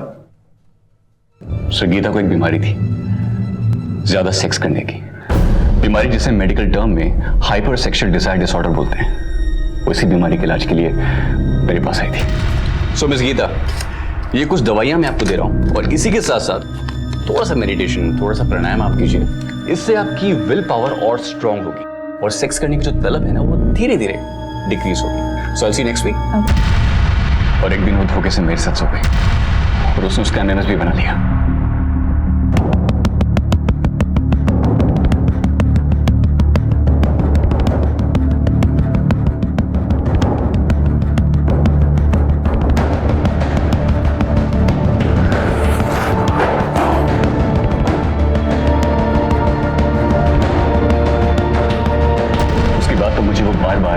एमएमएस लीक कर दूंगी, धमकियां दे देकर मुझे ब्लैकमेल करने लगी। सर, हद तो तब हो गई जब वो मेरी एब्सेंस में मेरे क्लिनिक में आकर हर उम्र, हर तबके के मर्दों को सेड्यूस करके उनके साथ शारीरिक संबंध बनाने लगी।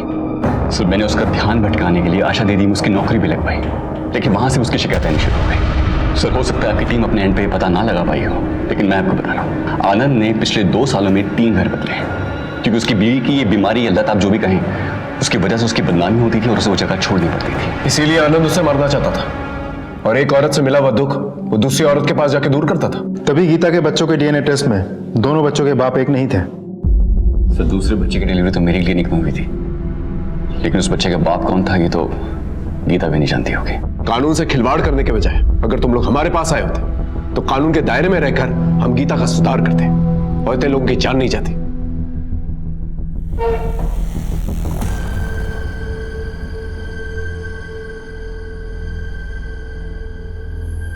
एक पुलिस ऑफिसर होने के नाते हम रोजाना इंसानी द्वंद्व के पहलुओं से रूबरू होते हैं। सिर्फ केसेस को सॉल्व करना ही हमारी चुनौती नहीं है, बल्कि हमसे मदद मांगने वाले लोगों की मदद करना, उनका मार्गदर्शन करना, यह भी हमारी जिम्मेदारी है। वसीम की निशानदेही पर कटे सर और श्री हरि की निशानदेही पे तीनों लाशें बरामद कर ली गई। सीमा को एनजीओ ने सहारा दिया, अब वो उसी एनजीओ का हिस्सा है। हेलो, ठीक है, तुम लोग वहां पहुंचो, मैं 10 मिनट में तुम्हें वहीं मिलता हूं।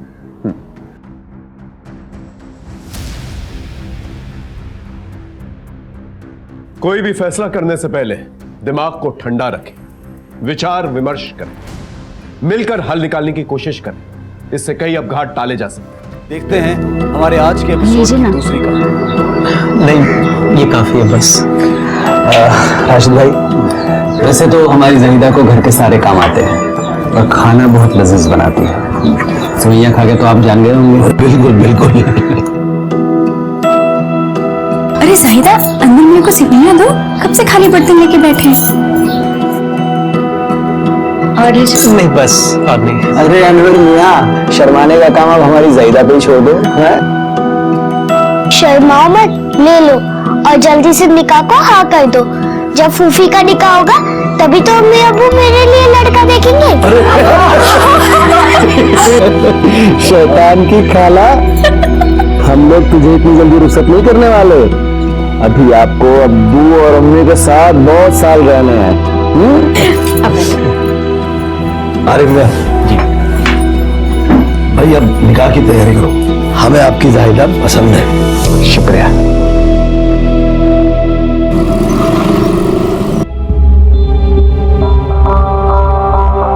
कैसा है? हाँ, ये पकड़ 2 दिन का एडवांस, चाबी दो रूम की। ये लो भाईजान। और भाईजान, वो आईडी भी लगेगा ना? आजकल मामला बहुत ही स्ट्रिक्ट हो गया है। ये ले। भाईजान, ये लोग रहने वाले हैं ना, तो इनका आईडी लगेगा ना?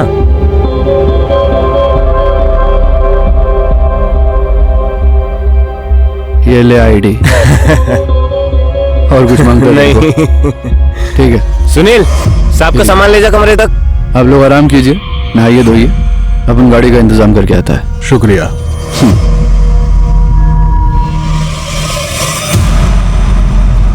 अरे किधर को रख दी?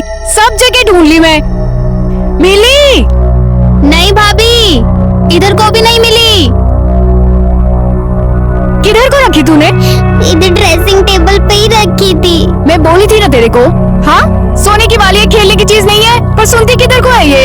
अरे क्या हो गया, काय को तू चिल्ला रही है इसके ऊपर? पर ऐसे कैसे खो गई भाभी? घर से बालिया कहाँ जाएंगी? मेरे को क्या मालूम?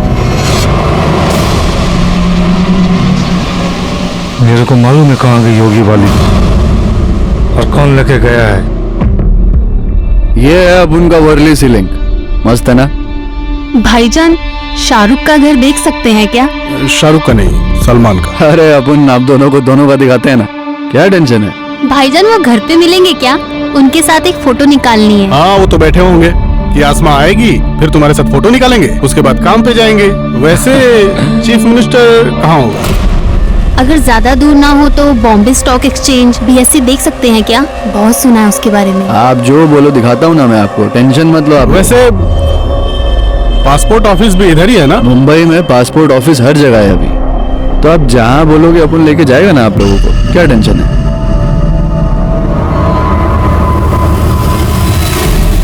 और सुन ध्यान से, एक भी कोना छूटना नहीं चाहिए। अरे सुनिए ना, बहुत घबराहट हो रही है। काहे को? परसों निकाह है और सारे पैसे खत्म है, कैसे करेंगे? सब इंतजाम हो जाएगा, कुछ पैसे हैं मेरे पास। कहीं को टेंशन ले रही है? अगर पैसे कम होंगे ना तो गाड़ी बेच देंगे, दोबारा आ जाएगी। जायदा का निकाह कौन सा बार बार होने वाला? जाता का जा जा।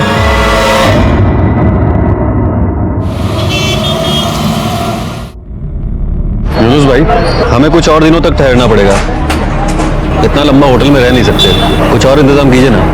हो जाएगा ना भाई, अपन एक काम करते हैं, अपन एक 1 BHK लेते हैं ना भाड़े पे, टेंशन नहीं कोई।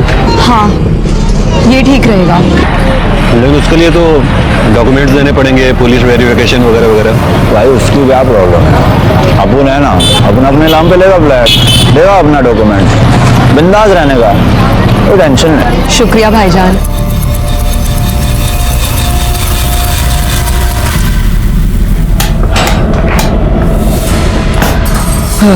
ये है घर, देखिए। शुक्रिया, अल्लाह हाफिज। अल्लाह हाफिज।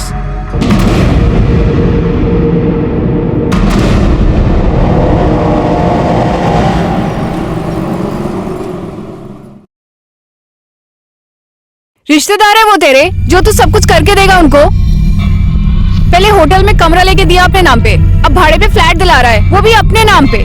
ऐसा ना हो कि इतने लालच में तू कहीं फंस जाए। ए, तू अपना काम कर, तेरे को मालूम क्या है? अरे अब उनको बहुत फायदा होने वाला है उनकी वजह से।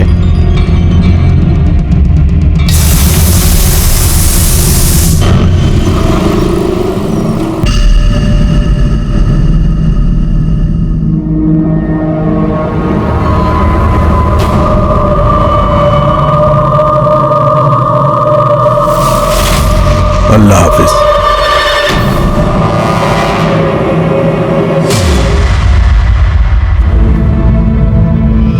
तुम काहे को इतना परेशान हो रहे हो?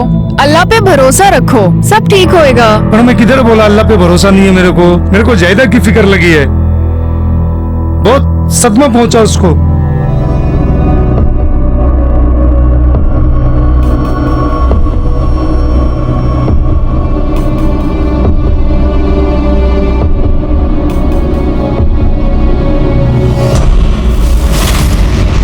तुम देखना, वक्त के साथ सब ठीक हो जाएगा और जाहिदा भी संभल जाएगी।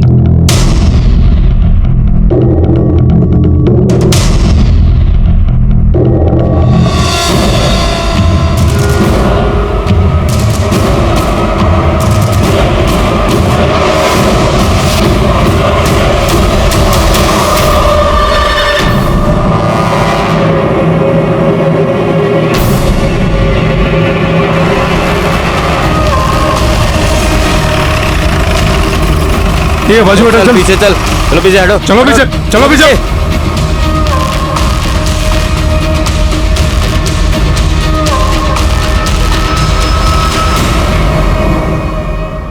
शिरके, आसपास CCTV है क्या? देखो इधर बगल का संपर्ता था, किसी ने कुछ देखा था क्या?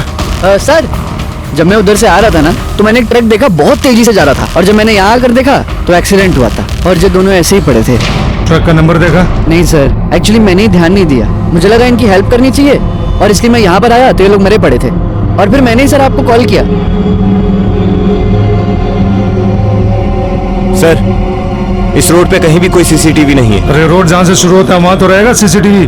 दोनों साइड चेक करो रोड के। वो ट्रक को पकड़ना जरूरी है शहर से बाहर जाने के पहले। ठीक है सर। सर, ये 2 फोन मिले, बुरी तरह टूट गए। ये देखिए, ये ड्राइविंग लाइसेंस मिला, इसके ऊपर आरिफ बेग बोल के नाम है और कपूसवाड़ी का एड्रेस है। सर, ये औरत का कोई आईडी प्रूफ नहीं मिला। इसका भी पता चल जाएगा। इसके फैमिली वालों को बुलाओ आइडेंटिफिकेशन के लिए। सर ये देखिए, ये क्राइम लोकेशन के 200 मीटर पहले लगे हुए सीसीटीवी कैमरे की फुटेज है। यहाँ पे बाइक के पीछे ट्रक जा रहा है। और सर ये देखिए, ये क्राइम लोकेशन के 100 मीटर बाद का सीसीटीवी फुटेज है। इसमें ट्रक काफी तेजी से पास होता दिख रहा है। वॉच करो, ये ट्रक के नंबर प्लेट पे जूम करो। शिरके, ये नंबर हर पुलिस स्टेशन में सर्कुलेट कर दो। नाकाबंदी करो, ये ट्रक शहर से बाहर नहीं जाना चाहिए। ठीक है सर। सर, मैंने आरिफ के फैमिली को कांटेक्ट किया। वहां से एक चौंका देने वाली खबर मालूम पड़ी। क्या? साइड हो सर, चलिए साइड, चलिए साइड, चलिए साइड। साहब अंदर अंदर है। बॉडी को सबसे पहले किसने देखा था? सर, अनम ने। मत रो बच्ची, सब ठीक हो जाएगा। मत रो। आप कौन है? साहब, मैं यास्मीन शेख, मैं इनकी पड़ोसन हूँ। जाहिदा इसकी खाला थी। इसने जब जाहिदा को लटकते हुए देखा तो बहुत जोर से चिल्लाई। तो मैं भागकर आई देखने के लिए कि क्या हुआ। तो मैंने देखा कि जाहिदा लटकी हुई थी साहब। इसके अलावा घर पे और कौन कौन था? अभी तो फिलहाल ये दोनों ही हैं। आरिफ भाई और शबाना तो निकाह में गए हैं, शाम को आने वाले थे। और अब वो भी। हमने इन्हें इन्फॉर्म कर दिया था एक्सीडेंट के बारे में। तो इसके माँ बाप बुआ के अलावा और कोई रिश्तेदार नहीं है? नहीं साहब, आरिफ भाई के वालिदान को गुजरे हुए परसों हो गए और जब से आरिफ भाई ने अपने छोटे भाई आसिफ को घर से बाहर निकाला है तो पता नहीं वो कहाँ है, कभी दिखे ही नहीं उसके बाद। मुझे अब तो फिक्र है कि इस बच्चे को कौन देखेगा, इसका क्या होगा साहब।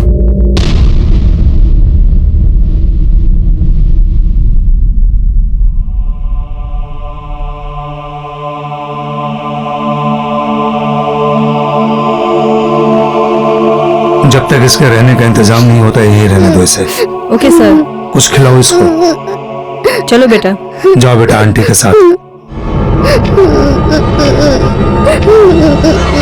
परिवार की मौत से बड़ा सदमा लगा है सर इसे। सदमा तो लगेगा ही शिरके। 1 घंटे में पूरा परिवार खत्म हो गया। इसने अपनी बुआ को सामने लटकते हुए देखा है।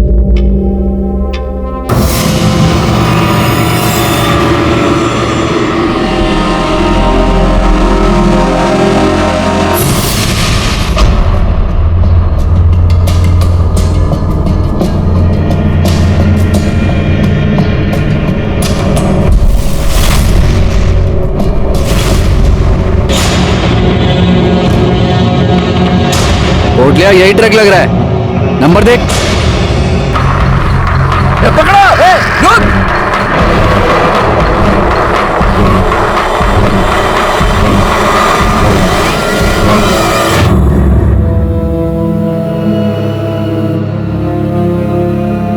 आंटी ने बताया तुमने खाना नहीं खाया।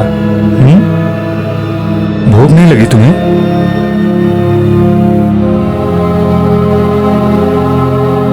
मुझे तो बहुत भूख लगी है।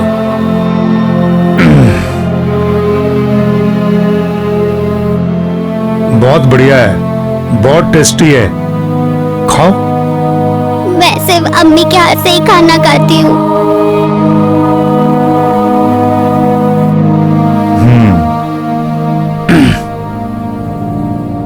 तो तुम्हारी अम्मी को बहुत बुरा लग रहा होगा क्योंकि तुम्हें भूख लगी है और तुम्हें खिलाने के लिए वो यहाँ नहीं है। अच्छा मुझे एक बात बताओ, तुम्हारी अम्मी ऐसा कुछ काम करती थी जिससे तुम्हें बुरा लगे? नहीं ना? फिर तुम्हें भी ऐसा काम नहीं करना चाहिए जिससे अम्मी को बुरा लगे। अगर तुम खाना नहीं खाओगी तो अम्मी को बुरा लगेगा, तुम खाना खाओगी तो अम्मी को अच्छा लगेगा। खाओ बेटा।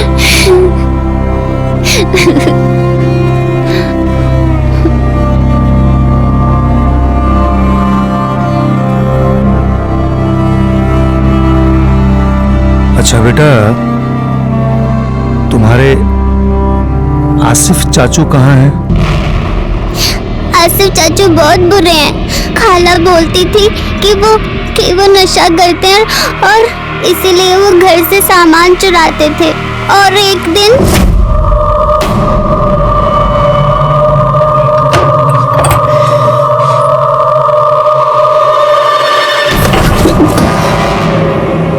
क्या तेरे हाथ में? कुछ भी नहीं। हाथ दिखा। हाथ दिखा। कुछ भी नहीं है भाईजान। हाथ दिखा। नहीं कुछ भी नहीं है। हाथ दिखा। हाथ दिखा। खोल। क्या है? चुप चुप चुप चुप। क्या है? हाँ? शबाना, जाहिदा, क्या किया तूने? ये चोरी कर रहा है? देखो इसको, देखो इसको। अपना नशा पूरा करने के लिए दोबारा तो इस घर में चोरी किया ना, हाथ तोड़ देगा मैं तेरा। हो गया आपका? आता मैं। अरे काई को नहीं सुनता है तो नशा पूरा करने के वास्ते घर का पूरा सामान बेच दिया। अभी क्या हमको बेच के अपना नशा पूरा करेगा क्या? आपका फालतू का बकवास नहीं सुनना है मेरे को। हाँ, मेरे को ना मेरा पैसा चाहिए। मेरे को पैसा दो। अब भी क्या, अब भी पैसा दो मेरे को। कैसा पैसा चाहिए तेरे को? कैसा पैसा चाहिए? एक पैसा कमाया तू कभी? अरे भीख नहीं मांग रहा आपसे, समझे ना?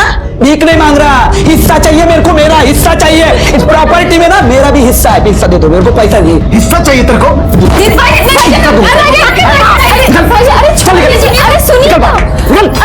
चल निकल यहाँ से। और दोबारा तो यहाँ दिखाई दिया ना मुझे, पाँव तोड़ दूंगा मैं तेरा। अभी तो मैं जा रहा हूँ, लेकिन हिस्सा तो मैं मेरा लेके रहूंगा और इसका बदला भी।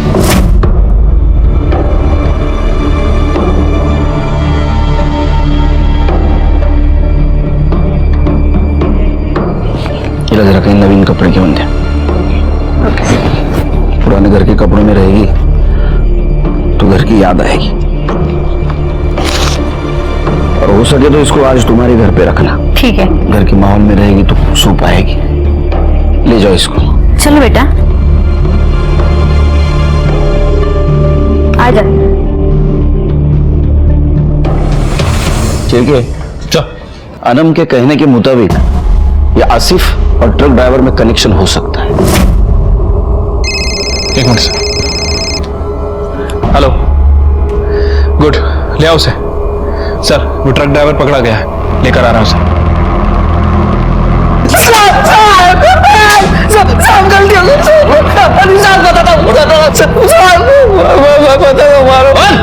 सब मैं बहुत पिया हुआ था साहब, इसलिए टाइम पे ब्रेक नहीं लगा और ठोक दिया साहब।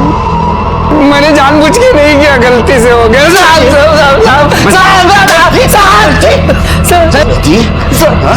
तेरी एक गलती की वजह से 2 लोगों की जान गई।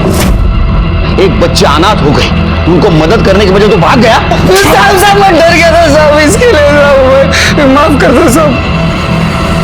एक मिनट, आपको कुछ दिखाना है सर। ये वीडियो देखिए।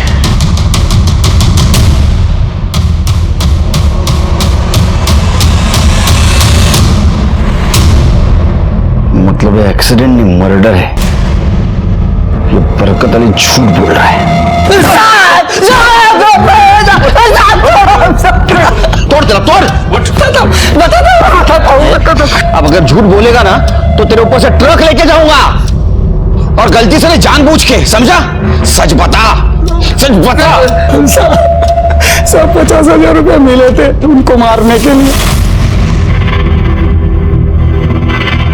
किसने दिए थे पैसे? साहब मालूम नहीं साहब, उसने नाम नहीं बताया।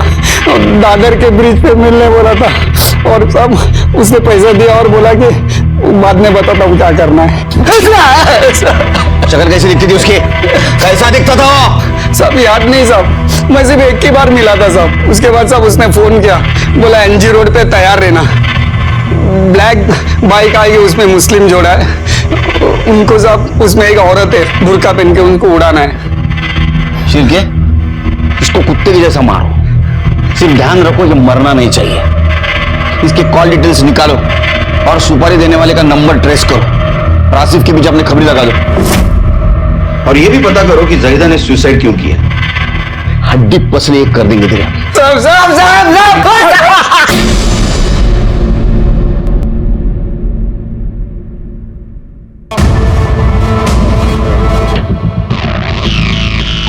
क्या आप बता सकते हैं कि ऐसा क्या हुआ कि जाहिदा ने सुसाइड कर लिया, या फिर ऐसा है कि किसी ने जाहिदा का मर्डर किया? साहब जाहिदा बहुत ही नेक और शरीफ बच्ची थी, और तो और वो बहुत ही जज्बाती लड़की थी साहब। मुझे तो लगता है कि बदनामी के डर से उसने ये खुदकुशी की है। किस तरह की बदनामी? जाहिदा का निकाह तय हुआ था, सब बहुत खुश थे। निकाह के 2 दिन पहले लड़के वाले आ गए दहेज मांगने, बहुत बड़ी लड़ाई हुई और आरिफ भाई ने उन्हें एकदम बराबर जवाब दिया। चलो निकलो निकलो निकलो बाहर निकलो बाहर निकलो निकलो यहाँ से। क्या चाहिए तुमको है? अपने बेटे को बेचने के लिए बाजार में निकले हो क्या? नल्ला माल है तुम्हारा बेटा, नल्ला माल है। नहीं चाहिए मुझे, नहीं चाहिए मुझे तुम्हारा बेटा। चलो निकलो इधर से, चलो निकलो इधर से। पुलिस को बुलाऊंगा, अभी तुमको और तुम्हारे बेटे को अंदर करूंगा। निकल। ये आरिफ, ये तू सही नहीं कर रहा, बहुत महंगा पड़ेगा तुझे, समझा क्या? और ये निकाह नहीं हुआ ना तो तेरी बहन बदनाम हो जाएगी।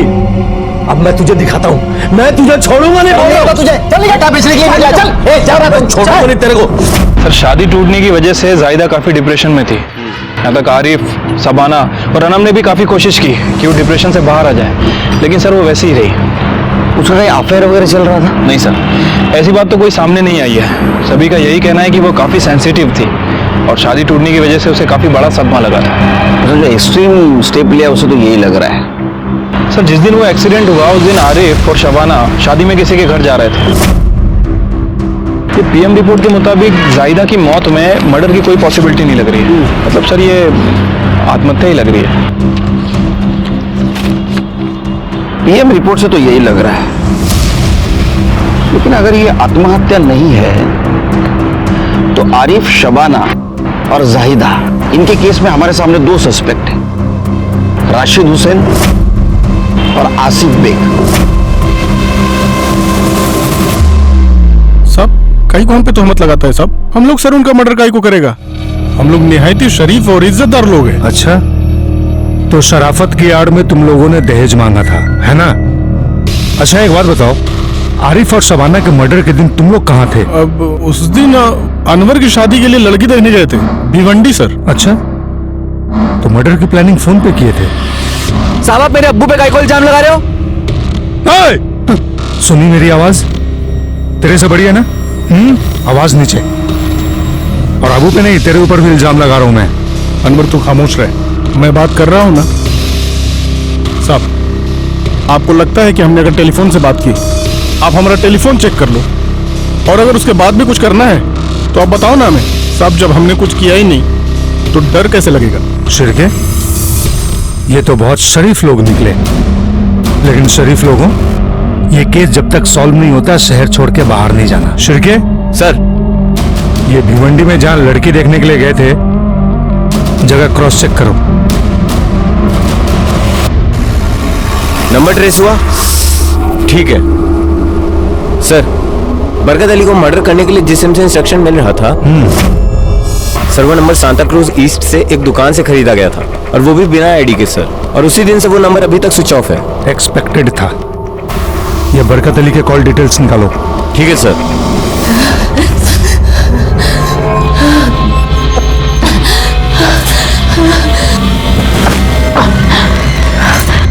सर वो राशिद हुसैन सच बोल रहा था सर। वो भिवंडी में लड़की देखने गया था। ये देखिए। अच्छा वो वीडियो किसने अपलोड किया पता चला? यस सर, उस लड़के का नाम मनोज जोशी है और वो फिल्म मेकिंग का कोर्स कर रहा है। सर उसने अपने प्रोजेक्ट के लिए सनसेट, ट्रैफिक सिग्नल, इन सब चीजों को कैप्चर कर रहा था। उसी में ये एक्सीडेंट भी कैप्चर हो गया सर। मैंने उससे बात की है, उसका कहना है कि अगर इन्वेस्टिगेशन में उसकी किसी तरह से जरूरत पड़े तो वो कॉपरेट करने के लिए तैयार है। और उस सिम का क्या हुआ? सर बरकत अली को जिस सुपारी किलर का कॉल आया था, मैंने उस सिम के डीलर से बात की है। सर उसका कहना है कि वो सिम हुसैन फैमिली में से किसी ने नहीं खरीदा था। और सर हुसैन फैमिली के कॉल रिकॉर्ड के हिसाब से दोपहर 2 बजे से शाम के 6 बजे तक भिवंडी में ही थे। उनके रिकॉर्ड में कुछ भी सस्पिशियस नहीं मिला है। तो इसका मतलब हमारे सामने जो सस्पेक्ट है उसमें से बचा आसिफ बेग। वो है कहां?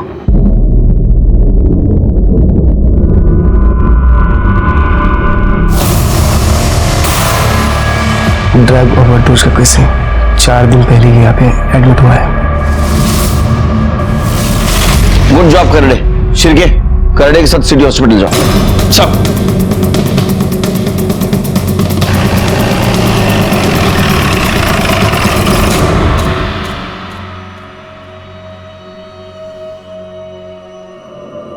अरे वाह, कपड़े तो बड़े अच्छे लग रहे हैं आपको। अंकल, ज्यादा शक्कर अच्छी नहीं होती। हम लोगों ने स्कूल में भी ये पढ़ा है। अम्मी भी यही कहती थी। अम्मी अब्बू को भी कम शक्कर वाली चाय देती थी। अल्लाह, शबाना जी, सुबह सुबह इतनी फीकी चाय पीने का क्या मतलब है? थोड़ी तो शक्कर डाल दिया करो। जितनी शक्कर होनी चाहिए उतनी है। चाय पीनी है तो पियो, वरना छोड़ दो। अनंत,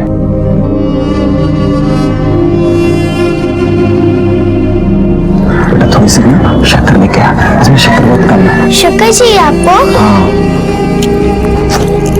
मिल गई शक्कर? क्यों, मिल गई ना चीनी? अच्छा, अम्मी की चमची शक्कर मांग रहा हो तो चुम्मी दे रही है तू।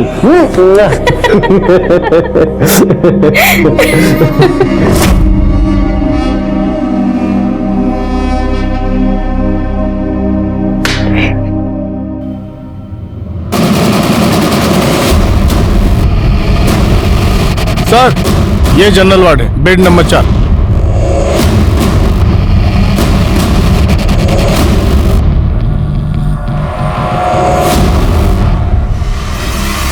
एक मिनट सुनना।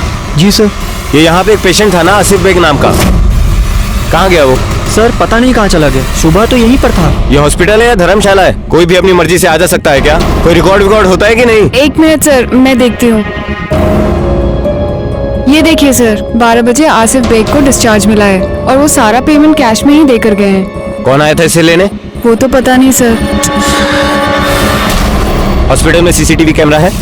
सर, हॉस्पिटल के पास ऐसा कोई भी प्रूफ नहीं है जिससे ये साबित हो कि आसिफ वहाँ से अकेले निकला है या फिर कोई उसे लेने आया था। सर, हॉस्पिटल के लॉबी में एक सीसीटीवी कैमरा है, आसिफ वहाँ कैप्चर नहीं हुआ है। सर, अब पॉसिबिलिटी ये हो सकती है कि या तो वो हॉस्पिटल के पीछे वाले गेट से निकला हो या फिर राइट साइड वाले, क्योंकि सर इन दोनों ही एरिया में सीसीटीवी कैमरा नहीं है। शिरके, अगर वो इंटेंशनली छुप के जा रहा है तो इसका मतलब वो हमसे कुछ छुपा रहा है। Right sir.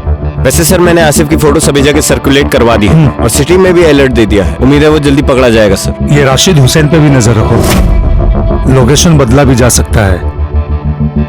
कहीं ऐसा तो नहीं हमें दिखाने के लिए फोटो खिंचवाई गई हो? शिरके, वो ट्रक ड्राइवर बरकत अली, उसने टारगेट के बारे में क्या बताया था? वो सुपारी देने वाली क्या पहचान दिखाई थी उसने? ब्लैक बाइक आएगी, उसमें मुस्लिम जोड़ा है, उसमें एक औरत है, बुर्का पहन के उनको उड़ाना है। और वो आरिफ और शबाना, उसकी पड़ोसन यास्मीन, उसने क्या बोला था? वो दिन आरिफ भाई और शबाना, यूनुस और उनकी बेगम रेहाना, वो लोग साथ में निकाह में जाने वाले थे। यूनुस और रेहाना उन लोगों को गली के बाहर मिलने वाले थे। फिर क्या हुआ, वो गए कि नहीं? साथ में गए तो थे पर रेहाना नहीं गई। यूनुस भाई और रेहाना का कुछ झगड़ा हुआ और वो घर वापस आ गई और यूनुस भाई अकेले ही मोटरसाइकिल में आरिफ और शबाना के पीछे निकल गए। जब रेहाना घर वापस आई, उसी ने मुझे ये सब बताया। चलो वायरल वीडियो फिर से एक बार देखते हैं। शिरके, शुरू से वीडियो लगाओ।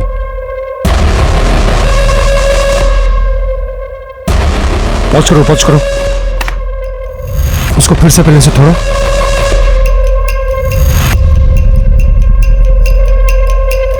एक मिनट पॉज छोड़ो शिरके। ये आसिफ और शबाना निकलने से पहले ये एक आदमी निकला है, ये भी, इसको जूम करो। देखो ये भी मुस्लिम है और इसके बाइक का कलर भी ब्लैक है। शिरके सर, आनंद को लेके आओ। बेटा, ये देख रहे हो बाइक पे, ये कौन है जानती हो? अंकल, ये यूनुस चाचू हैं, अब्बा के दोस्त।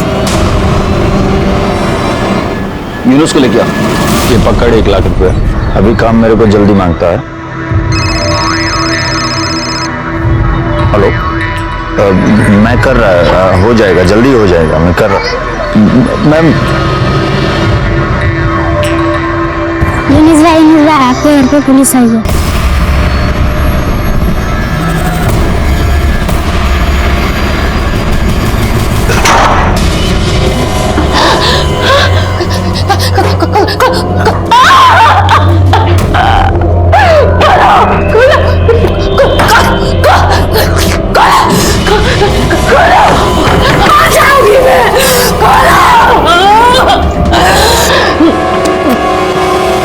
यूनुस और उसकी बीवी रेहाना आरिफ और शबाना के मर्डर के दिन से गायब थे।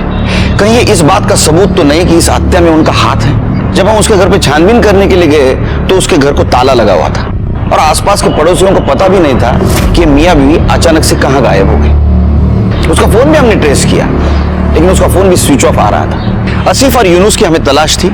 हमने यूनुस की वाइफ रेहाना के मैके में भी पूछताछ की लेकिन वहां पे वो दोनों नहीं थे और किसी को पता नहीं था वो कहां गए। इसलिए यूनुस के ऊपर का डाउट हमारा बढ़ गया। अनम से एक बात पता चली कि यूनुस ने एक हफ्ते के लिए आरिफ की कार रेंट पे ली थी किसी टूरिस्ट को घुमाने के लिए। तो हो सकता है उसने होटल भी लिया होगा रेंट से और वो भी इसी एरिया में। तो हमने इस एरिया के सारे होटल छान मारना शुरू कर दिए।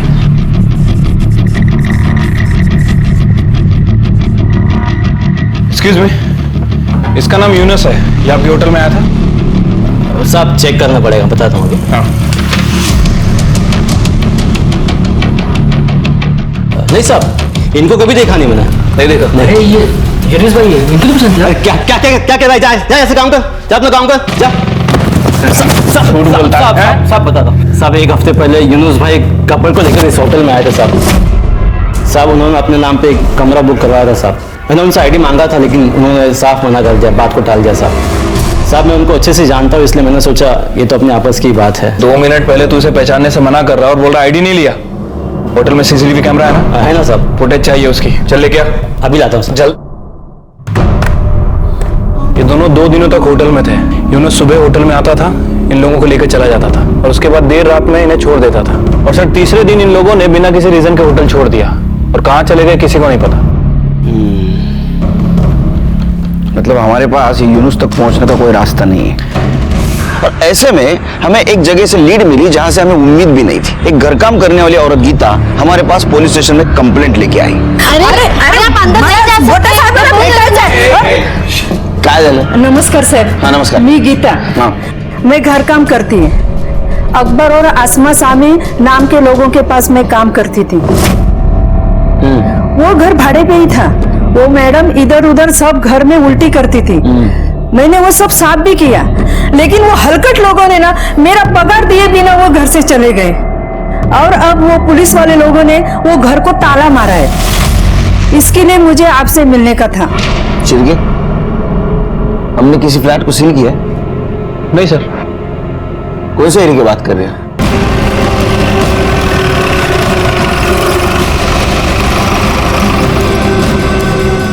सर हे घर है।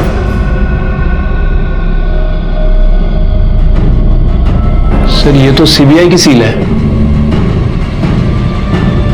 सिक्योरिटी से बात करनी पड़ेगी। सर वो फ्लैट यूनुस नकवी नाम के आदमी ने रेंट पर लिया था। यूनुस? पर वो वहां रहता नहीं था, आता जाता रहता था बस। और एक कपल वहां रहता था पर वो लोग भी 4-5 दिन के बाद चले गए थे। सीसीटीवी फुटेज दिखा सकते हो? सर देखिए, यूनुस रोज सुबह यहां आता था, फिर दिन भर तीनों जन बाहर रहते थे और शाम को यूनुस इनको ड्रॉप करके यहां चला जाता था। हाँ सर ये देखिए, ये फुटेज सीबीआई रेड की है। 20 अक्टूबर को सीबीआई ने इस फ्लैट पर रेड की थी। ये यूनुस सीबीआई के साथ क्या कर रहा था? सर वही तो सीबीआई को यहां रेड करने के लिए लाया था। यूनुस? और ये यूनुस के साथ ये जो कपल थे ये लोग कहाँ गए? सर वो दोनों कहाँ गए ये तो किसी को नहीं पता। पर ये देखिए, सीबीआई रेड के कुछ 1 घंटे पहले ये दोनों फ्लैट छोड़ के जा रहे हैं। इसके बाद कभी वो लोग वापस नहीं आए। सर आखिर यूनुस को उन कपल्स के बारे में ऐसा क्या पता चला कि उसने खुद सीबीआई की रेड करवाई?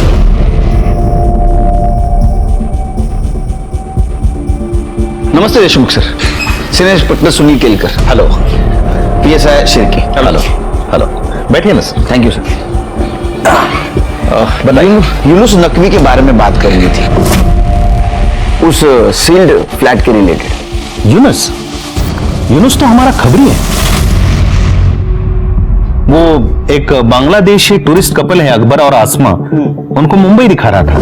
मतलब फिल्म स्टार्स के घर, सीएम ऑफिस, स्टॉक एक्सचेंज वगैरह वगैरह। तो जब वो होटल से फ्लैट में शिफ्ट हुए तब उसने एक्सीडेंटली एक दिन उनकी बातें सुन ली। तब उसे पता चला कि वो मुंबई पर अटैक करने की बात कर रहे थे।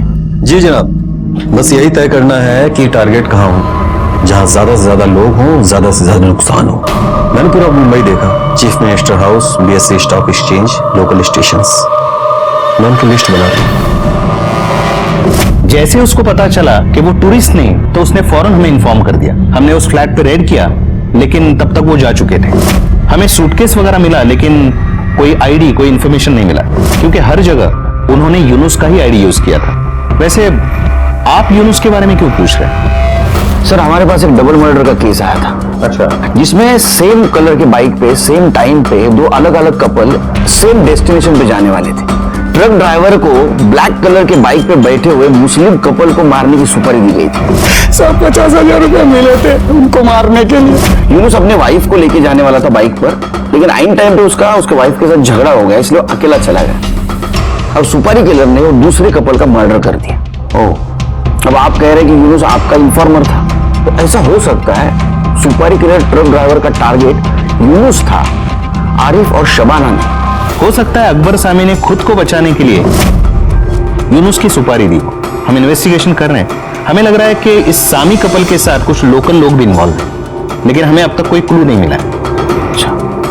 यूनुस ने हमें बताया कि उनके पास एक सैटेलाइट फोन भी था, जिसे ट्रेस करने की कोशिश की, लेकिन वो फोन ऑफ आ रहा है। सर, इसका मतलब मुंबई पर कोई बहुत बड़ा अटैक होने वाला है। इसलिए अच्छा होगा कि हम लोग आपस में इंफॉर्मेशन शेयर करें, ताकि इस अटैक से बचा जा सके। Yes sir. बिल्डिंग के सेक्रेटरी ने हमें बताया था कि 20 अक्टूबर को अकबर और आसमा दोनों निकले थे, मतलब आरिफ और शबाना के मर्डर के 2 दिन पहले।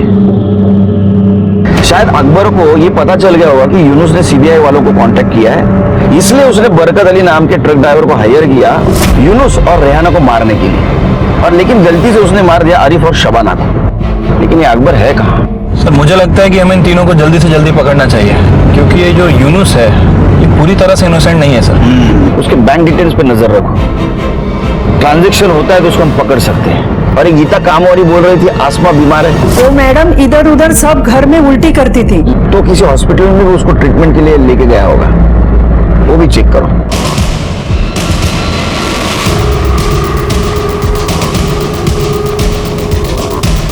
एक्सक्यूज मी मैडम, ये लेडी यहाँ ट्रीटमेंट के लिए आई थी क्या?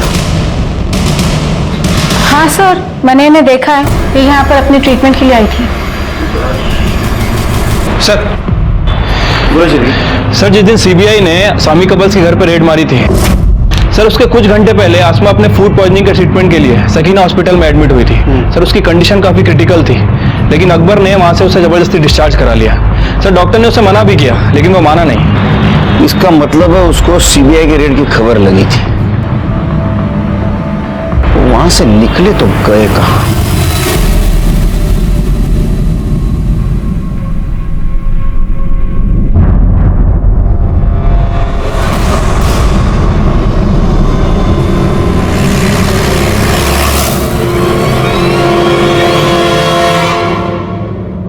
आइए सर।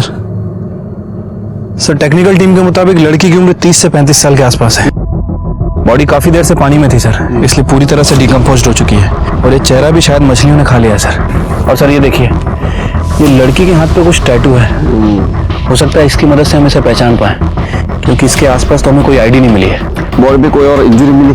नहीं सर, बॉडी पे कोई भी इंजरी नहीं है, ये मैंने खरोच तक नहीं है। उस्मानों को भेज दो। बारीक वाली शक्कर लाते जाना रे।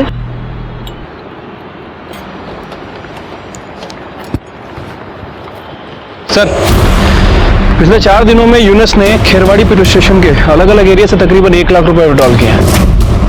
हाँ, और सर ये सभी एटीएम्स खेरवाड़ी एरिया में। सर पूरी पॉसिबिलिटी हो सकती है कि यूनुस खेरवाड़ी एरिया में छुपा हो सकता है। सर मैंने अपनी टीम को सिविल ड्रेसेस में वहाँ पे तैनात कर दिया है और सर बैंक एम्प्लॉयज को भी कह दिया है कि जैसे ही वो पैसे विड्रॉल करे हमें इन्फॉर्म करें। Good job Shirke. अब यूनुस जल्दी हमारे हाथ में आ जाएगा। एक मिनट। हेलो, ठीक है सर, यूनुस खेरवाड़ी एटीएम से पैसे विड्रॉल कर रहा है। लेट्स गो, चलो। हम हो रहे।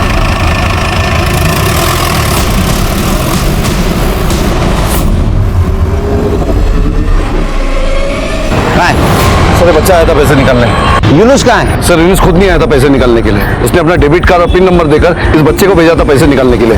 ये देखिए। बेटा ये डेबिट कार्ड किसने दिया आपको? मुर्गी वाली आंटी बोली थी अगर मैं पैसे निकाल के दूंगा तो वो मेरे को 100 रुपए का इनाम देगी। मुर्गी वाली आंटी? उनने बोला था कि चौराहे पे आना। चौराहे पे? ये पकड़ो, इसको चौराहे पे जाने दो। शिरके, इसके ऊपर नजर रखो, वो बच्चे से पैसे लेने जरूर आएगी, बच के नहीं जानी चाहिए।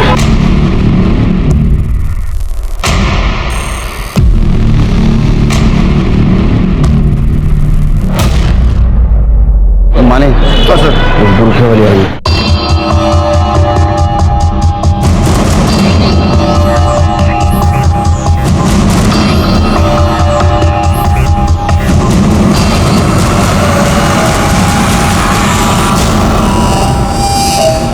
चलो सीधे।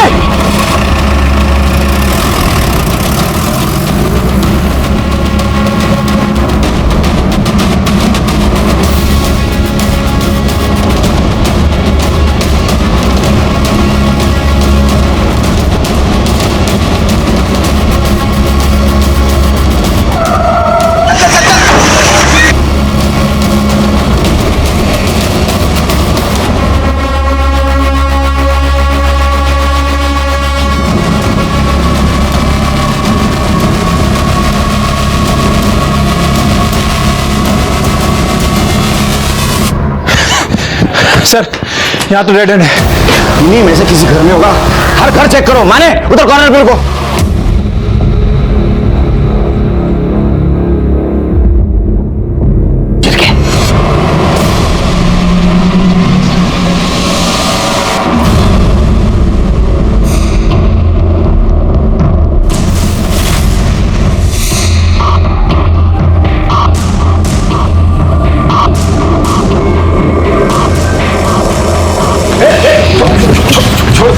मेरे को छोड़ दो सर, सब इंजेक्शन दे दो सर, इंजेक्शन दे दो सर, सब इंजेक्शन दे दो मेरे को वो दे दो सर। यूनुस कहाँ है? यूनुस कहाँ है? मेरे को नहीं मालूम सब यूनुस कहाँ है, मेरे को कुछ भी नहीं मालूम। देख तू यूनुस कहाँ है मुझे बता, और तू यहाँ कैसे है वो बता। सब देखे मेरे को। फेंक दूंगा इसको। मेरे को ज्यादा कुछ मालूम नहीं सर, सिर्फ इतना मालूम है कि वो शाम को 4 बजे सहार रोड पे ललित बेकरी के पास आने वाला है सर।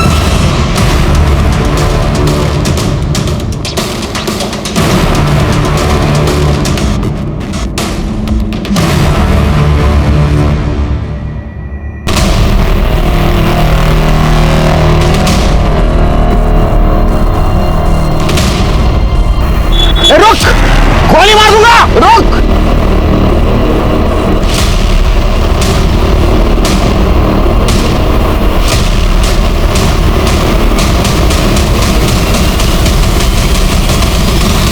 गोली मार दूंगा।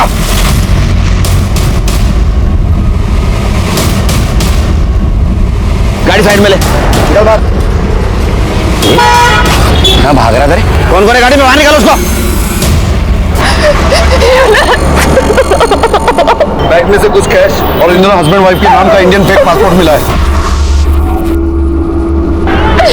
ये सब कुछ तेरे कारण हुआ है। लेके चलो इनको सबको। चल। साहब ने सीबीआई को खबर किया तो इसको और आसमा को भागना पड़ा साहब, जिसमें आसमा मर गई साहब। तभी इसने अपन की बीवी रेहाना का किडनैप किया और मेरे को ब्लैकमेल करने लगा। बोला कि जाली पासपोर्ट निकाल के दे, नहीं निकाल के देगा तो तेरी बीवी का कत्ल कर देगा। आरिफ और शबाना की सुपारी क्यों दी थी? सुपारी तो साहब अपन की और रेहाना की दी गई थी। वो लोग तो ड्राइवर ने गलती से मार दिया उन दोनों को। किसने दी थी सुपारी? लैंड माफिया का राजन ढोलकिया साहब, वही मेरे को इन लोगों से मिलवाया साहब। उसको लगता है अपन सीबीआई के सामने उसका नाम भी उगल देगा, क्योंकि राजन ढोलकिया इन लोगों का मुंबई का कॉन्टैक्ट है साहब। बस इतना ही? और कुछ बोलना चाहता है तू? जिसके लिए अपन राजन ढोलकिया से एक बहुत बड़ी डील की साहब। क्या डील थी? अपन को 1 लाख रुपया दिया मुंह बंद रखने के लिए। अब अल्लाह का सब जिस दिन अपन को मालूम पड़ा ना कि ये लोग टेररिस्ट है साहब, अपन सीधा सीबीआई के पास चला गया साहब। सब बोल रहे हैं। बोल, तू बोल। तो ऐसी जगह पे भेज दूंगा ना जहाँ पासपोर्ट की जरूरत भी नहीं। 50 को 1 कम है सिर्फ। बोल साहब। आसमा को अस्पताल में भर्ती करवाने के बाद फारिग होके मैं घर पहुंचा। सीबीआई की रेड पड़ी हुई थी साहब, और ये यूनुस घर के बाहर खड़ा हुआ था, बहुत बेफिक्र लग रहा था। मैं समझ गया कि सीबीआई वालों को यही लेके आया होगा। मैं हॉस्पिटल जाकर आसमा को डिस्चार्ज करवाया, पर बीमारी के कारण उसका इंतकाल हो गया। लाश को दफनाने की सूरत नहीं थी, इसलिए मैंने उसकी लाश को नाले में फेंक दिया सर।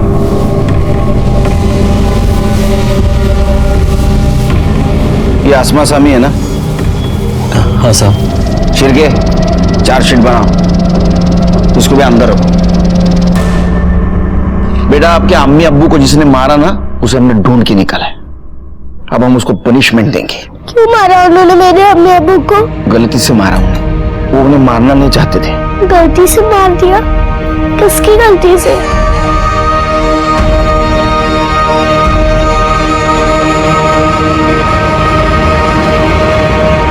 लैंड और ड्रग माफिया राजन ढोलकिया को आरिफ और शबाना के मर्डर केस में अरेस्ट कर लिया गया। उसने यह भी कन्फेस किया कि वो यूनुस को मारना चाहता था, क्योंकि यूनुस ने उससे पैसे लिए थे, लेकिन फिर भी उसने सीबीआई को इन्फॉर्म किया था। अकबर को बांग्लादेश डिपोर्ट किया गया और कंसर्न पर्सन को सौंप दिया गया। सिंपल से लगने वाला हिट एंड रन का केस मुंबई में बहुत बड़े अटैक से जुड़ा हुआ निकला, लेकिन यूनुस की देश के प्रति जिम्मेदारी और समझ और सीबीआई की इमीडिएट एक्शन की वजह से ये नाकाम हो गया।